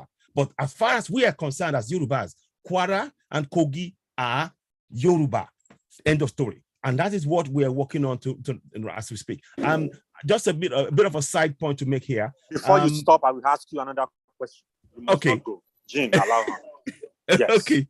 Okay. Yes. So on that ground, yes, on that weakness of fighting and conquering land based on how we used to relate things in Africa in general, basically among the Ife people, Benin people, and all the invasion and stuff. So now come these colonial people. They saw the differences, like, yo, come, or Mr. Northern jihadists, come, Mr. British. We are all fighting for the same resources. Let's march hands together and let's continue this divide and conquer. No, now that we know that what they are doing is divide and conquer by putting down the lines which they call states or country in Africa in general, because at the end of the day, after we achieve our mission, we are still going to continue merging Africa together as a whole, the way Gaddafi was trying to do. Because Gaddafi, I'm diversing just for 1 second. Okay, Gaddafi, go and get. I'm gonna send it to you later. Gaddafi, yeah, let's kind of stick with it because we have a few more things to go through. So I understand. I'm just talking about scope. Okay. So now their concept is put a line among them, and they will continue to be fighting themselves for years to come. And trust me, that's what we are doing. So my question is that true? Because that's my own personal opinion. If it is true, as we are moving along, how do we get over this, divide them so they continue fighting? Because at the end of the day, if we win this war and we come as a Yoruba nation, there will still be religious issue continue among us. Then there come another version of this. And how can we take our version and put governance and live together in peace? So you can embed that in what you're saying, because you know better. That's why I'm asking all these questions. Okay, I thank you. Thank you. That's a great question, but we're gonna have to table it because it's beyond the scope. It will take a long time to break that down. But I agree with you on one thing. It's designed that way, but there are solutions around it. And to give a simple answer now, it starts with our history. When we know our history, you're not easily swayed. It's a person, when you do not know who you are, then you are easily swayed. So everything goes back to that point. Knowing our history, knowing the greatness of the kingdom of our ancestors puts us in a better place to be able to say, oh, no, I don't think so. I'm happy with what we got here. I want it for my next generation. So that's loosely what I will say there. Now, thank you. I hope that answered the questions partly. We'll come back and actually deal with that as a question. And I think we want to throw that open to many African countries to join in this later on. But going back to what we were saying, the Fulanis, they've been trying. They fought and took land from the Hausas and Nupes and all of that as far as Ilorin. And they made some inroads, but there was some pushback from us, from the Yorubas. And that's why it stopped at Ilorin. And now they are trying to complete that job because of one man, because of Ahmadu Bello, who came up with that line and said, Nigeria should be the estate of our grandfather. We will use the North as a willing tools and the South as conquered territory. And we will never allow them to rule us and never allow them to have control over their own destiny. Something like that. So that is what they are doing in essence. But keep in mind, like we said, the Fulanis are not from our part. They are non-indigenous. And they did not conquer Nigeria. They have never did. They tried, in fact, against the Hausas, yes. The Hausas, yes. But the middle belt fought them to a standstill at I've forgotten the place. The Governor Otto mentioned it, and he talked about the fight that there was a war that the thief people. They push them back, and so that is something that they're still trying to redraw and rewrite our history. That's why you see the government announced 119 ranches. Remember, Ruga was defeated. They want to put 119 ranches in the Middle Belt where they are killing, ethnic cleansing going on. Right? Ethnic cleansing going on. So where they are killing. That's what the federal government wants to do because it's a Fulani government. So now they want to entrench these terrorists into the Middle Belt so that they can continue to kill the indigents. Now, at this point, I'm going to actually bring something into this discussion, if I may quickly. There was a petition that we've been doing in Yoruba land. We were looking for 5 million people to sign the petition that if by signing this, you are agreeing to the creation of Yoruba nation, you want us to become a nation. And out of, nobody thought it was possible, including myself. I did sign it. And I'm glad we did because we now have 5 million people who've signed that in Yoruba land. Now, the reason I'm mentioning that in conjunction with this now is because the line that the Fulanis are trying to take over using that Ahmadu Bello thing. Now, we are now stating for a fact that we 5 million people in Yoruba land, we are ready. And that's a tenth of the population, That is something you cannot wipe away anyway. You cannot throw away. Now, just a little context. We need them to go and provide for us. The number of people that agreed to, that voted via any referendum for that contraption, the promulgation decree number 24 of 1999. They can't provide it. Barely 40 of them. So that doesn't speak for the people. So that's one thing there. But going back to what we're saying here, the object of this Fulani non-indigenous people is to take our land. That is their plan. That is why they're infiltrating, putting people in our forest, killing at will. The latest killing, going back to, and this is why we need to really work together. And I talk about the need for us to, the emphasis for us to go into vigilante, you know, in our groups, in our areas from the middle belt downwards. You might want to explain vigilante to the world, that it's security, now, not actually vigilante. Exactly. We're talking about secure vigilante, as in securing our, and we have the right to self-determination. To be able to exercise that right, we need to secure ourselves. And we have the inalienable right to do that also. That is guaranteed to us by way of self-determination. And we need to organize ourselves into groups in our communities from the middle belt down to the south to protect ourselves. So from the story we just told you that briefly, you can now see the migration of the Fulani from Futatoro, Futajalon into Sokoto. They are not from our parts. And that story that the land was bequeathed them by their ancestor is a lie. They have no, if they, any ancestor that they might, ancestral claim they might have, lies in where? Futajalon. That's where it lies. So we're trying to ensure that people understand that there is a clear demarcation. There's a clear demarcation from what these people are trying to tell you, the narrative they're trying to use to take our land. It is up to you and me to work on that collectively to ensure that our people, again, this knowledge is very important, that that constitution that is being used, it's not even a constitution, it's promulgation decree number 24 of 1999, is nothing more than an imposition on the people, the indigenous people, by non-indigenous people. They are non-indigenous to our parts. And we need that message to reach into the hinterlands, into every community from the middle belt to the south. Every one of us, we need to continue to retell this, because that is the only way we can wake our people up psychologically, to wake up and be ready for the next steps. If you're not awake, you cannot take the steps you need to take, because you'll be believing in the lie that we have a nation. We are not a nation. We, the people, have not carried out any referendum in any shape or form. Let them go and provide it, where we said, okay, we agree for you to impose on us a promulgation decree number 24 of 1999, that they now lied. You see what they are calling to, what they're telling you is a constitution. It's actually a schedule, which is just like a piece of a series of directives that they've written behind that promulgation decree. That is what they call a constitution. It is not. It is a schedule and it is a fraud, and we need to dismantle it. So the Fulanis do not, N-O-T, belong to any part of our ancestral land. As Middle Beltans, as Igbos, as Yorubas, we need to work together to achieve this separation from this stranglehold that we're in. Our coming generation depends on you and me to free us. So that point, on the slide that Jean showed us now, where you're seeing the migration and now the oppression and the ultimate collusion with the colonials to ensure that we never have a brighter future for our coming generation, we must take the steps. Nobody else is going to do this for us. Nobody else.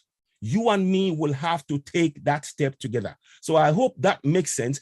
Jean, if you might want to bring that slide up, I want to see there's something else. I'm doing that now. Thank you. I just want to see. But there comes one thing where you stop right now is we all go out to vote, whether we believe in Nigeria or not. We are still operating under that umbrella, where the function of the government lies protection of lives and property. And we have been seeing Nigerian government aligning terrorists and integrating them back into the society. How should we now stop the government, call the people in authority out? Like, yo, you can't be doing this, you know? So we know that it's not going to work 100%. Then comes empowering the vigilante people that we are going to put in the front, fortifying them with funds and whatever that they need, which is very important. Let's when it comes to those kind of things in terms of we shouldn't, when it comes to vigilante, we will talk about it, but the actual steps that we don't want to be making, because that's, you know, we just want to be, I'm sure you agree with me, Jane. We don't want to be. I mean, this is education. Our people need to understand what's going on, because do you know that a lot of people in Nigeria, indigenous Nigerians, don't actually know who this Fulani are? They think they're Hausas. Exactly. And Fulani that's what we need to focus on. are not Hausas. Exactly. Fulani, as we talked about previously, are not from Nigeria. They are invaders. And that's what they're still doing, is to invade. Yeah. They are invaders. Exactly. And that's what they're still doing. Now, let me. This is the history. We see the history. Yeah. The Hausas, right? The Hausas, Jane, this is what happened to them. You know? Jane. Go ahead. I want to play that section where the Bala Mohammed, because when you hear that, then I will say something behind that immediately, because that would answer that question that he has there. Give me a second. Let me bring that up. I don't know if can you, okay, yes, you can. You can go ahead and speak while I now. So you see, the question you're asking about the governance being responsible. There is a line there, and they would make things a little bit clearer in my answer when I answer. Okay. So that's why I'm trying to bring that up. You see, when you have a governance that is pardoning 35,000 Boko Haram, no attempt of taking them into court, jailing them. When you have a governance that's paying terrorists money, here we go. And that's why it is important for them to understand that staying in one place is good. And of course, in terms of the best practice of carrying the meat, the cows, and let's stay with that security angle for a bit. They're going to be, this clan going to be a fenced enclosure where anyone who comes in is secure? Actually, you know what? I need to go back. Yeah, there's a bit I wanted to hear. The bit where we are not one of the pilots, but having seen that we are in that part of the savannah and in Nigeria, and of course we have most of the pastoralists. Yeah, guys, I just want to be sure. Well, yes, we do have Mr. Bala Mohammed, the governor of Bauchi State. Thank you for coming on this morning, Excellency. Thank you. Well, let's start off with this national livestock transformation. We understand, yes, NEC decided upon it. They came to that decision. They agreed among themselves. The modality is how it needs to work. But help us understand this. First of all, has your state, you're not one of the pilot states, are you? No, we are not one of the pilots, but having seen that we are in that part of the savannah, because we have most of the pastoralists in our state, we indicated our intention or our interest in the program because we believe some of the mistrust and suspicion surrounding the very nice program could be assuaged. Very nice for Fulanis. We will participate in a manner that will bring the best in terms of global best practice.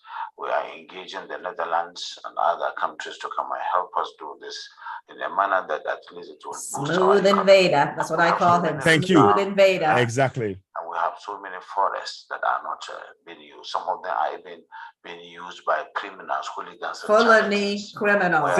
The same Fulani he's trying to bring in. Exactly. Forest that is called Lamebora Forest and the Yankari precincts. So outside the agitation or advocacy of the environmentalists and those that are more concerned with the fauna and flora, we'll be able to provide a salutary effect to the country because we have over 3,000 square kilometers of land that is in the savannah in a lush vegetation. What land does Fulani own in Nigeria again? Exactly. I'm just saying. Let me forward you a bit because there's a bit he talks about West Africa. Yeah, that's what I'm trying to get to. I'm more familiar with it. Okay, if you say, because I mean, everybody try wants to see that this killing. Okay, fine. Yeah, we're here. Yeah. Go about their businesses peacefully. Everybody wants to see that. But when you say that you want it to be private sector led, we understand that the government is going to provide 80% of the funding. Pause there, please. Now, and my brother Noah, you asked a question. A government has signed up to provide, get this, 80% of the funds to bring in Fulanis who are not indigenous into the country. Citizen AY is 80% federal, 20% state. Yes, exactly.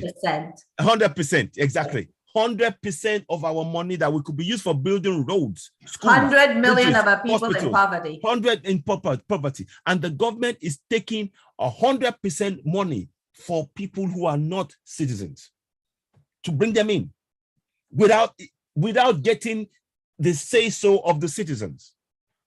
That, in essence, shows us that we don't have a governance. What we have is an imposition, and they want to, our lives, our needs, our safety, our security is of no consequence to them. So when we talk about that, we have any talk that we have a government, we don't. What we have are cabals running the nation, trying to extract the benefit at our expense. So if we waste any of our energies trying to devise ways, let's talk to them or let's raise it, we are wasting our time. They are just going to bed in more their plans and achieve their aims whilst we are talking. We need to take concrete steps. That's what I'm trying to say. And furthermore, I'm ready for those concrete steps. Good. And furthermore, continue because it's important. Yeah. So listen on. Yes.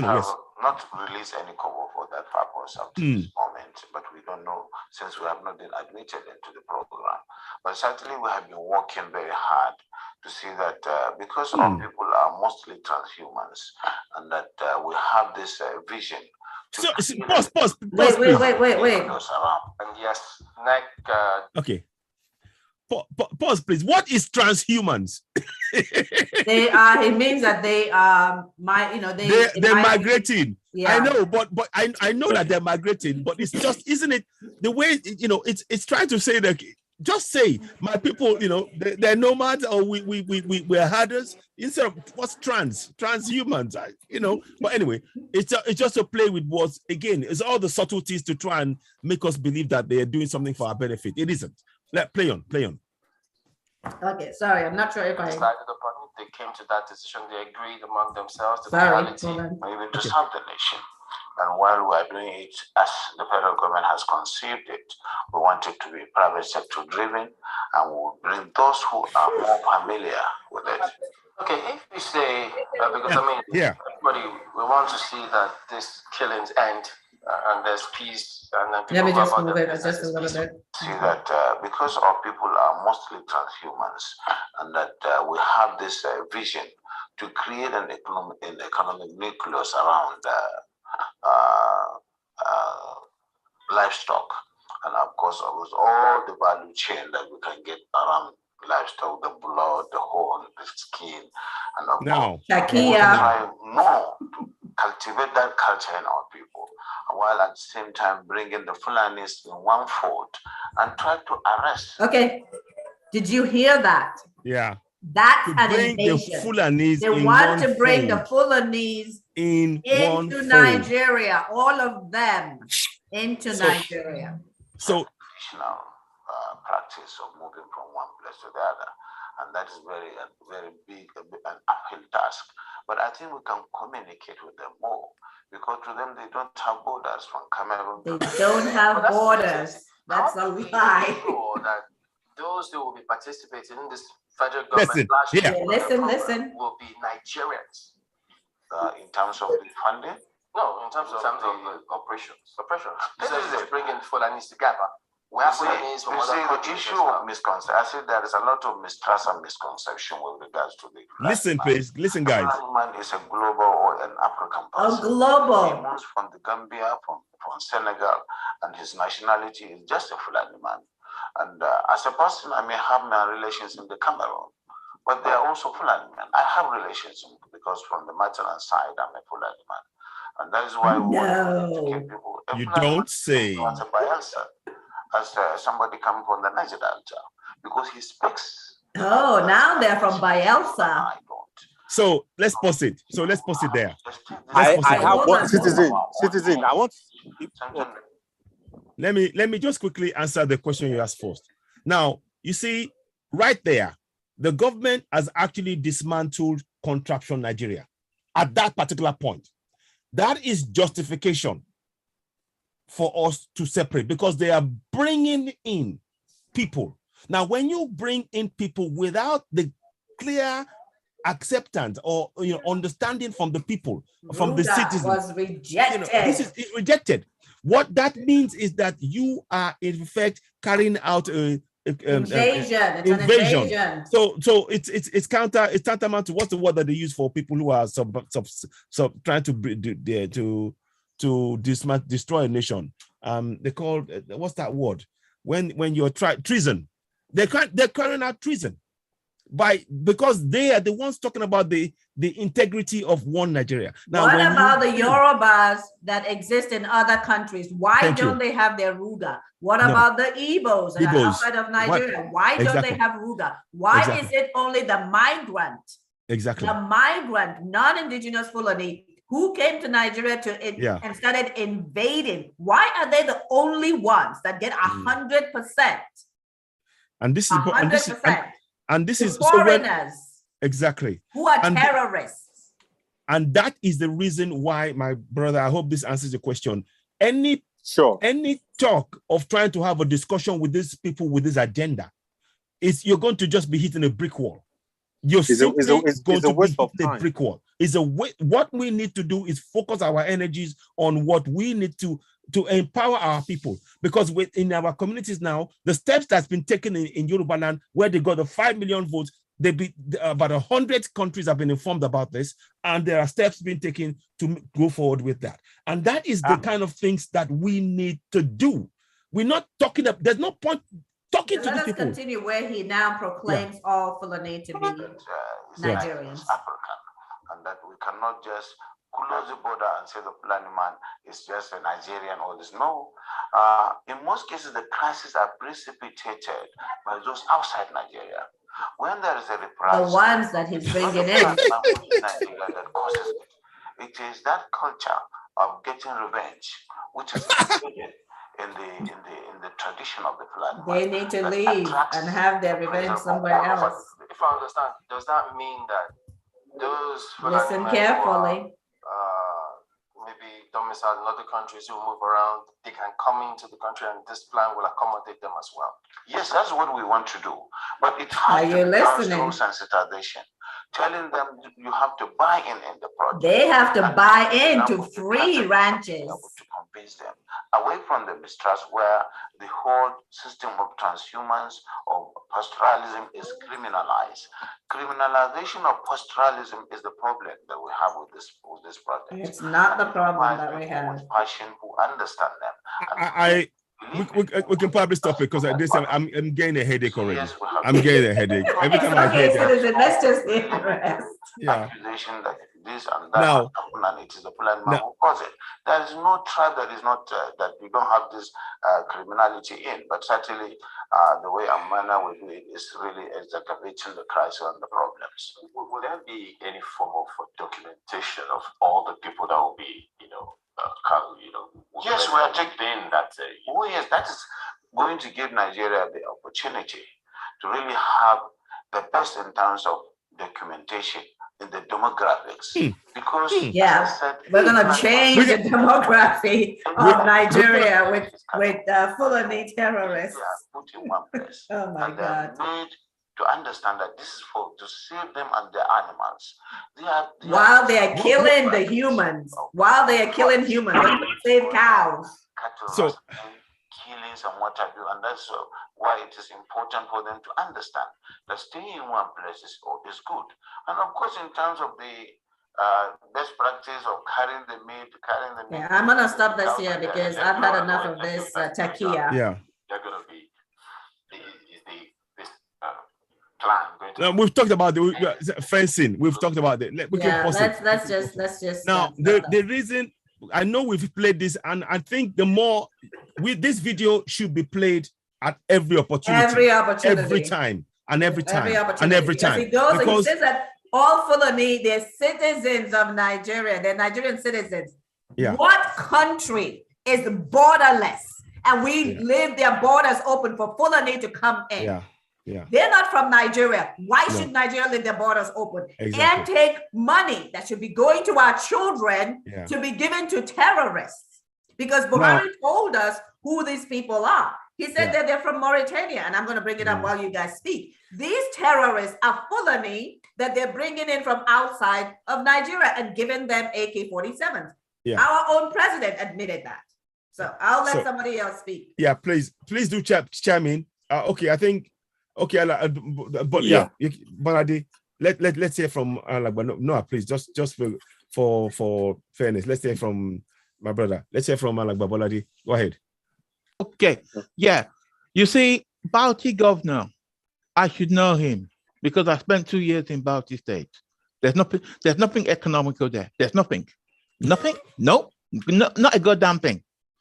Now, same governor, I might be wrong, but when Dubai found certain people that they were the ones bringing all these guns for these people, I think he was implicated. In yes, he that was. thing. Yes, he was. Right. Then he now spoke to Channel 24, now spoke to them on saying this thing. You know what the federal government did? They find them and they can't produce the story. If they want to do it, they have to do what? Talk to them first. It can't work. Because while we do our investigations, we find out stuff and we say, oh, we're going to go to the Nigerian government. The Nigerian government is going to kill you anyway. Look at all the jihadis they've got there. That's what they're there for. Fulani. I mean, we showed all the major revenue production. What did Ndubisi Kanu do? What did Sunday Bowl do? To stand up to these people. That's all they wanted. And look what they did to them. They marginalized them and criminalize them, but the people that are doing the criminality, they are the ones suffering. These are the ones that say, "Oh, we got to rehabilitate them." We can't rehabilitate them; it doesn't exist. No, you're right. Thank you very much. Thank you for your help for comment there. Anybody else want to say anything? No, I will come back to you. Want you more others to just speak, just for fairness. Anybody else want to have a chat, chime in before we go ahead? Anybody else? Please, because we want to be fair, then we will then go back to Noah. Yeah. Okay. I mean, one of the things that we have to know, and this is why this is important for people to understand, and that's why we wanted to do this history of the Fulani. When he came in, Otman Danfodio, right? He now started killing the Hausas because he said that they were not unbelievers. Right, they were not following infidels. The Quran the way that it was supposed to. And then they had they were going to dip the Quran into the ocean, right? And take over everyone, but the Thieves and the Middle Belters and then the Yorubas had pushed them out of Ilorin after they had, conquered Ilorin. But the North, the far North was conquered, and they set up the Sokoto Caliphate and they killed all the leaders there, and then they came up with that Hausa Fulani, which doesn't exist. Yeah, there's no Hausa Fulani. Fulani are not indigenous to Nigeria. We've talked about our history, the magnificent history of the indigenous Nigerians, starting back BC.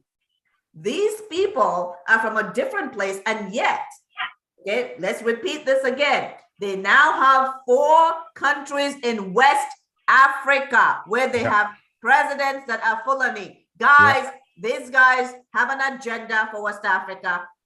And it is time that Black Africa wakes up and understand the menace. Because I'm not just saying it. Look at the news coming out of Ghana, out of Central African Republic, coming out of Mali, coming out of all the West African countries, where it is the Fulani menace under the highly disingenuous herder-farmer conflict. Why can't they buy land? How is it that the world is allowing criminals, terrorists, to kill legal land owners and say that that's okay? No, it is, Jane, one of the things I will say to us in all of this is, I think from our discussions now, I think it's clear to us now that there is collusion between the Fulanis and the colonials, because they both have mutual benefit from the oppression and suppression of our people. We will just have to say the Western wall, the Asian wall, the Indian wall, the other wall, because why should this continue? Why should this narrative? They ultimately, our job is we need to work even harder in enlightening our people. Programs like this will reach people, and speaking up and letting people feel our passion about this and explaining to them the intricate details, breaking it down into ways that they can decipher and spread in our communities. That is the only way, because when people have that information, we empower them to now break free from the mental enslavement that we have all been placed. So I want us to really make sure that we are empowering our people and making them know that there is hope. The hope lies within our own communities in the end. And the thing is, there are steps we need to take to wake up those people to recognize that hope within their communities. That is where we are now. So I know some people have what they say, oh, we've had that before. No, many communities haven't had that. And when the more we do this, we are putting the roots down, that you go right down to the core, whereby when the people now decide, okay, you know what, we know exactly what you have done, enough, we're going, they will take the steps, be it via petition, be it via vigilante group protecting themselves, all of that is just to empower people to know that we have the power to make this change. We cannot, yes, of course, we can talk to the Western world. What the Yoruba petition is doing now is making the world know, look, we are going for this. The people have spoken. There are 5 million people. You cannot reject them. And we are taking the steps, and you have to recognize it. We're not giving them a question.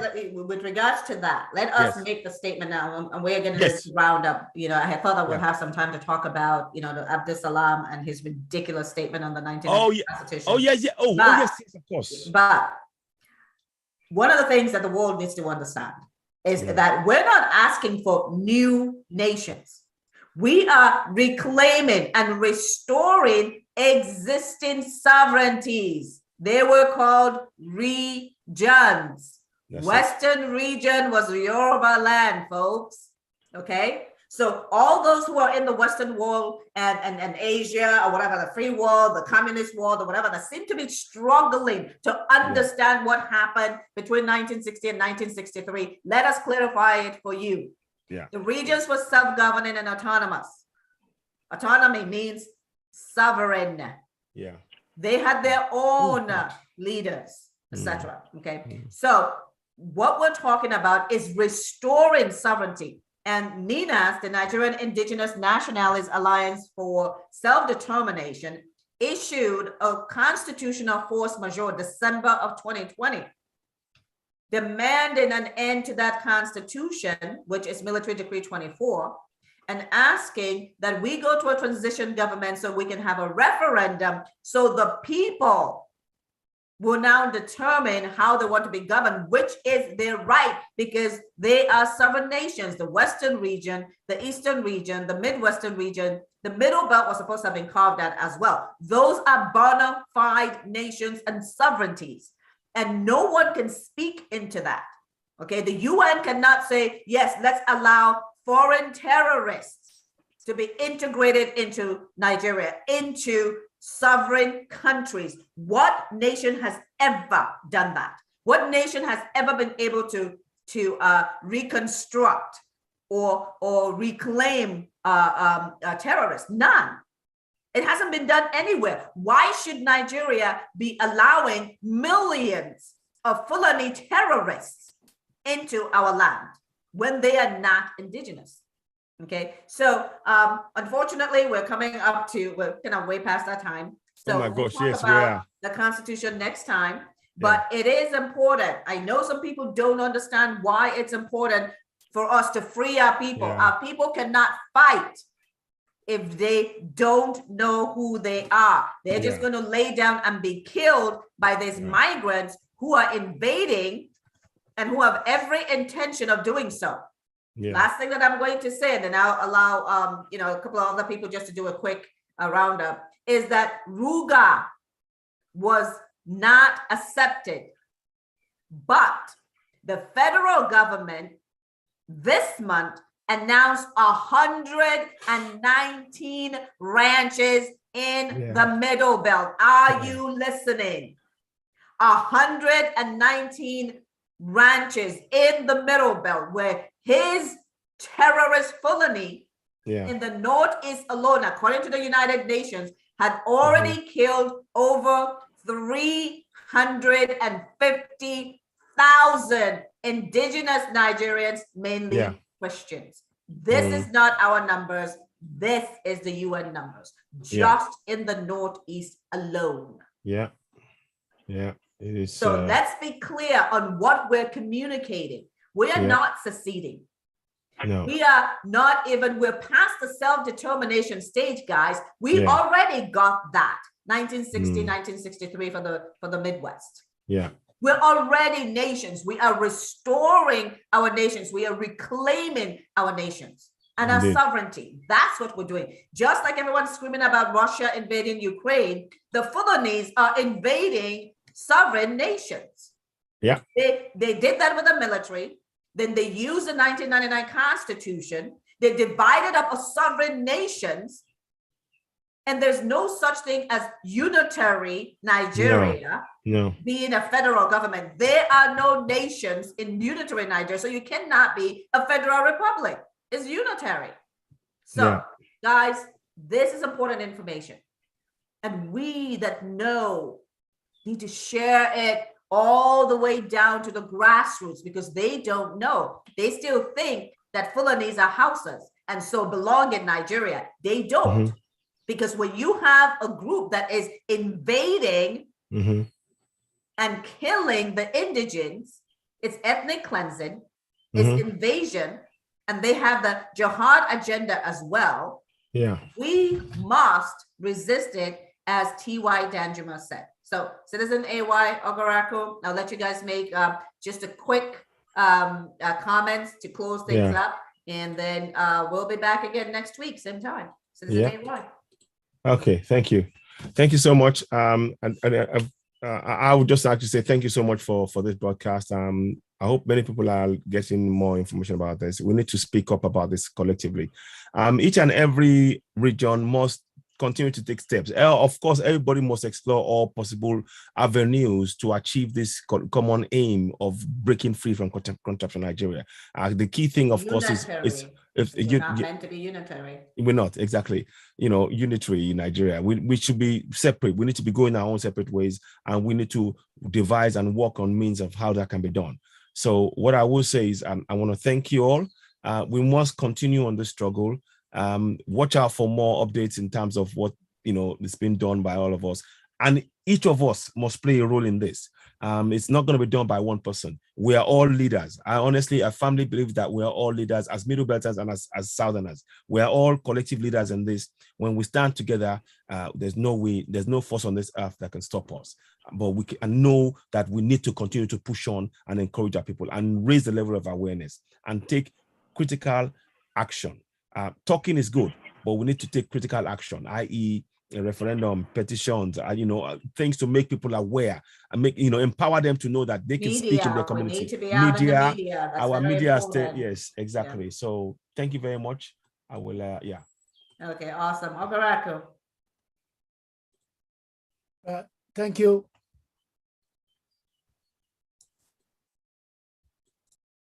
Go ahead, Ogaraku. You need to unmute. Okay. I want to anchor my submission to a recent statement made by Jega.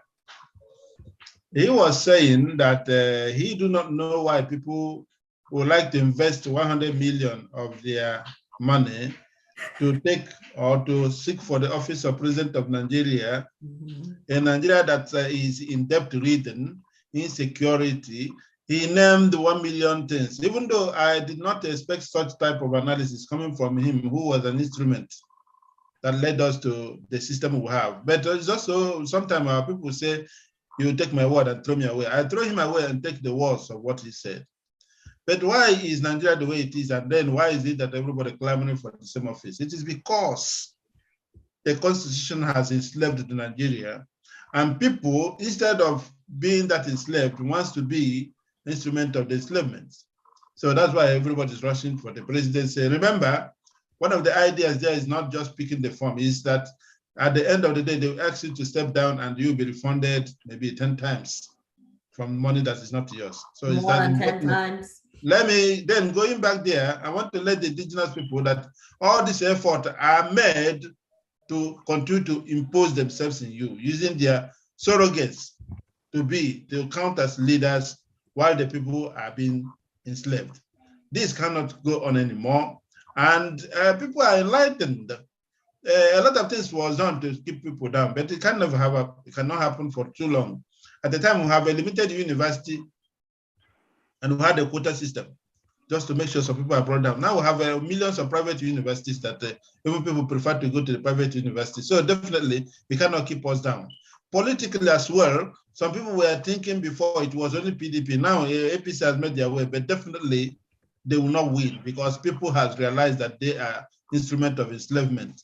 However, while I'm not even interested that the election is being talked about, but I want to let you know that the people, the indigenous people should look for those things that should liberate them from this enslavement, which means that the constitution must have to be reviewed. And every effort, every group, every individual, every group of individuals that are making to make sure that people realize this. I'm happy even that Abdusalami Abubakar now can open up his mouth, at least to defend his errors. Let's put it that way, to say something. But it means it is making a point. The issue is being raised, and people are hearing and people are listening. If there was no issue, nobody will confront him over what he called hegemonic decisions. Now he can come out to say what he did is wrong or right. Then it's left for the world to judge even that even he said, because some of them will, when they die, they will say, I didn't know what I did. Now that he is defending it, simply means he is part of the system. What I'm trying to say here again is that what we are doing here is what is called honorable job to let our people understand the realities, even certain things that we knew before that we cannot. People were afraid to talk about. We have a system, media systems. We have social medias. We have different ways of trying to bring out those issues and let the world know. And then I hope one word that they will listen to us. Thank you and God bless you. Thank you very much for that submission. Let's see, Bolade, did you want to do like a very quick, because we only have 1 minute and then we'll be going off. See, me, I can talk, but my brother just spoke. I think he can talk more than me. Yeah, what I'd like to say is that for me, I was on this journey that I wanted to know Nigeria, but I never knew Nigeria. I was down in Nigeria. I got up to university level, did not know I was going to do that. My parents said, we didn't think you were going to do that. But then I saw certain things going on. And I just said, you know what, Dad, I don't want Nigeria for me. It's not for me. I can't stand it. So I left. Then when I left, I now regretted it. I said, my friends were the ones who pushed me to leave Nigeria. Why should have been there telling them what's wrong with what we're doing? Because I'm over here trying to tell people, my aunties, my uncles, what's wrong with Nigeria? And they'll say, oh, shut up. I don't want to know anything about Nigeria. I'm not there. It doesn't concern me. I said, what? You know when it's going to concern you? When that your son that went back to Nigeria yesterday, and you hear he's kidnapped for not doing something or just for the fun of it, Nigeria will happen to you. And we don't want Nigeria to happen to any of us anymore. Amen. We want to be out of it because the British and the Fulani collided. There's the what my cousin called the political elite that control Nigeria, and the foreign backers. They're the ones who run the show. There's nothing in you can see Catriona Liang. There's nothing in Abuja. There's nothing in Abuja. Yeah, walking around like the president of Nigeria. It's all from Sokoto. And didn't this press idiot, somebody keeps calling me press idiot. He said he's not even a Nigerian. He said he comes from Niger. From Niger. Well, that's the if thing. If he comes from Niger, we give him back to Niger. Let him go today. Go back to Niger. We got no problem. But that's why they're building the pipeline. The oil pipeline to Niger. And there's none in the south where the oil is. It's coming east.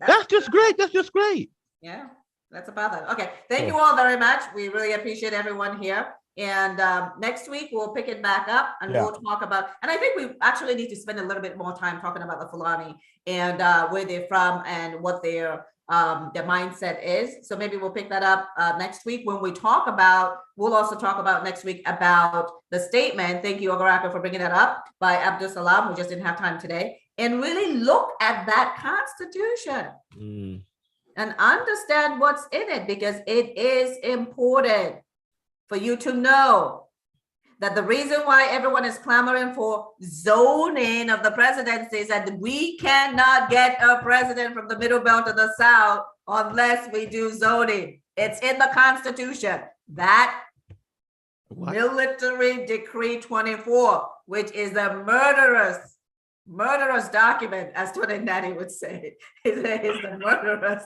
document, which is true. So until next time, you guys all had a great weekend, and please share this information widely so that people can understand it. Send it to your families back home so that they can be talking about it. It is important for them to understand what's going on. So once again, thank you all, everyone. And until next time, I'll say arrivederci. Okay, thank you. And bye, everyone. Bye. Bye now. You take care now. Bye. Okay, bye. So everybody, thank you. We are going to end the broadcast here. So thank you and goodbye. Bye for now. I'm going to end the broadcast here. So there we're ending that. We're going to end. Goodbye. Thanks for watching. I'll be back later. Bye. Bye for now.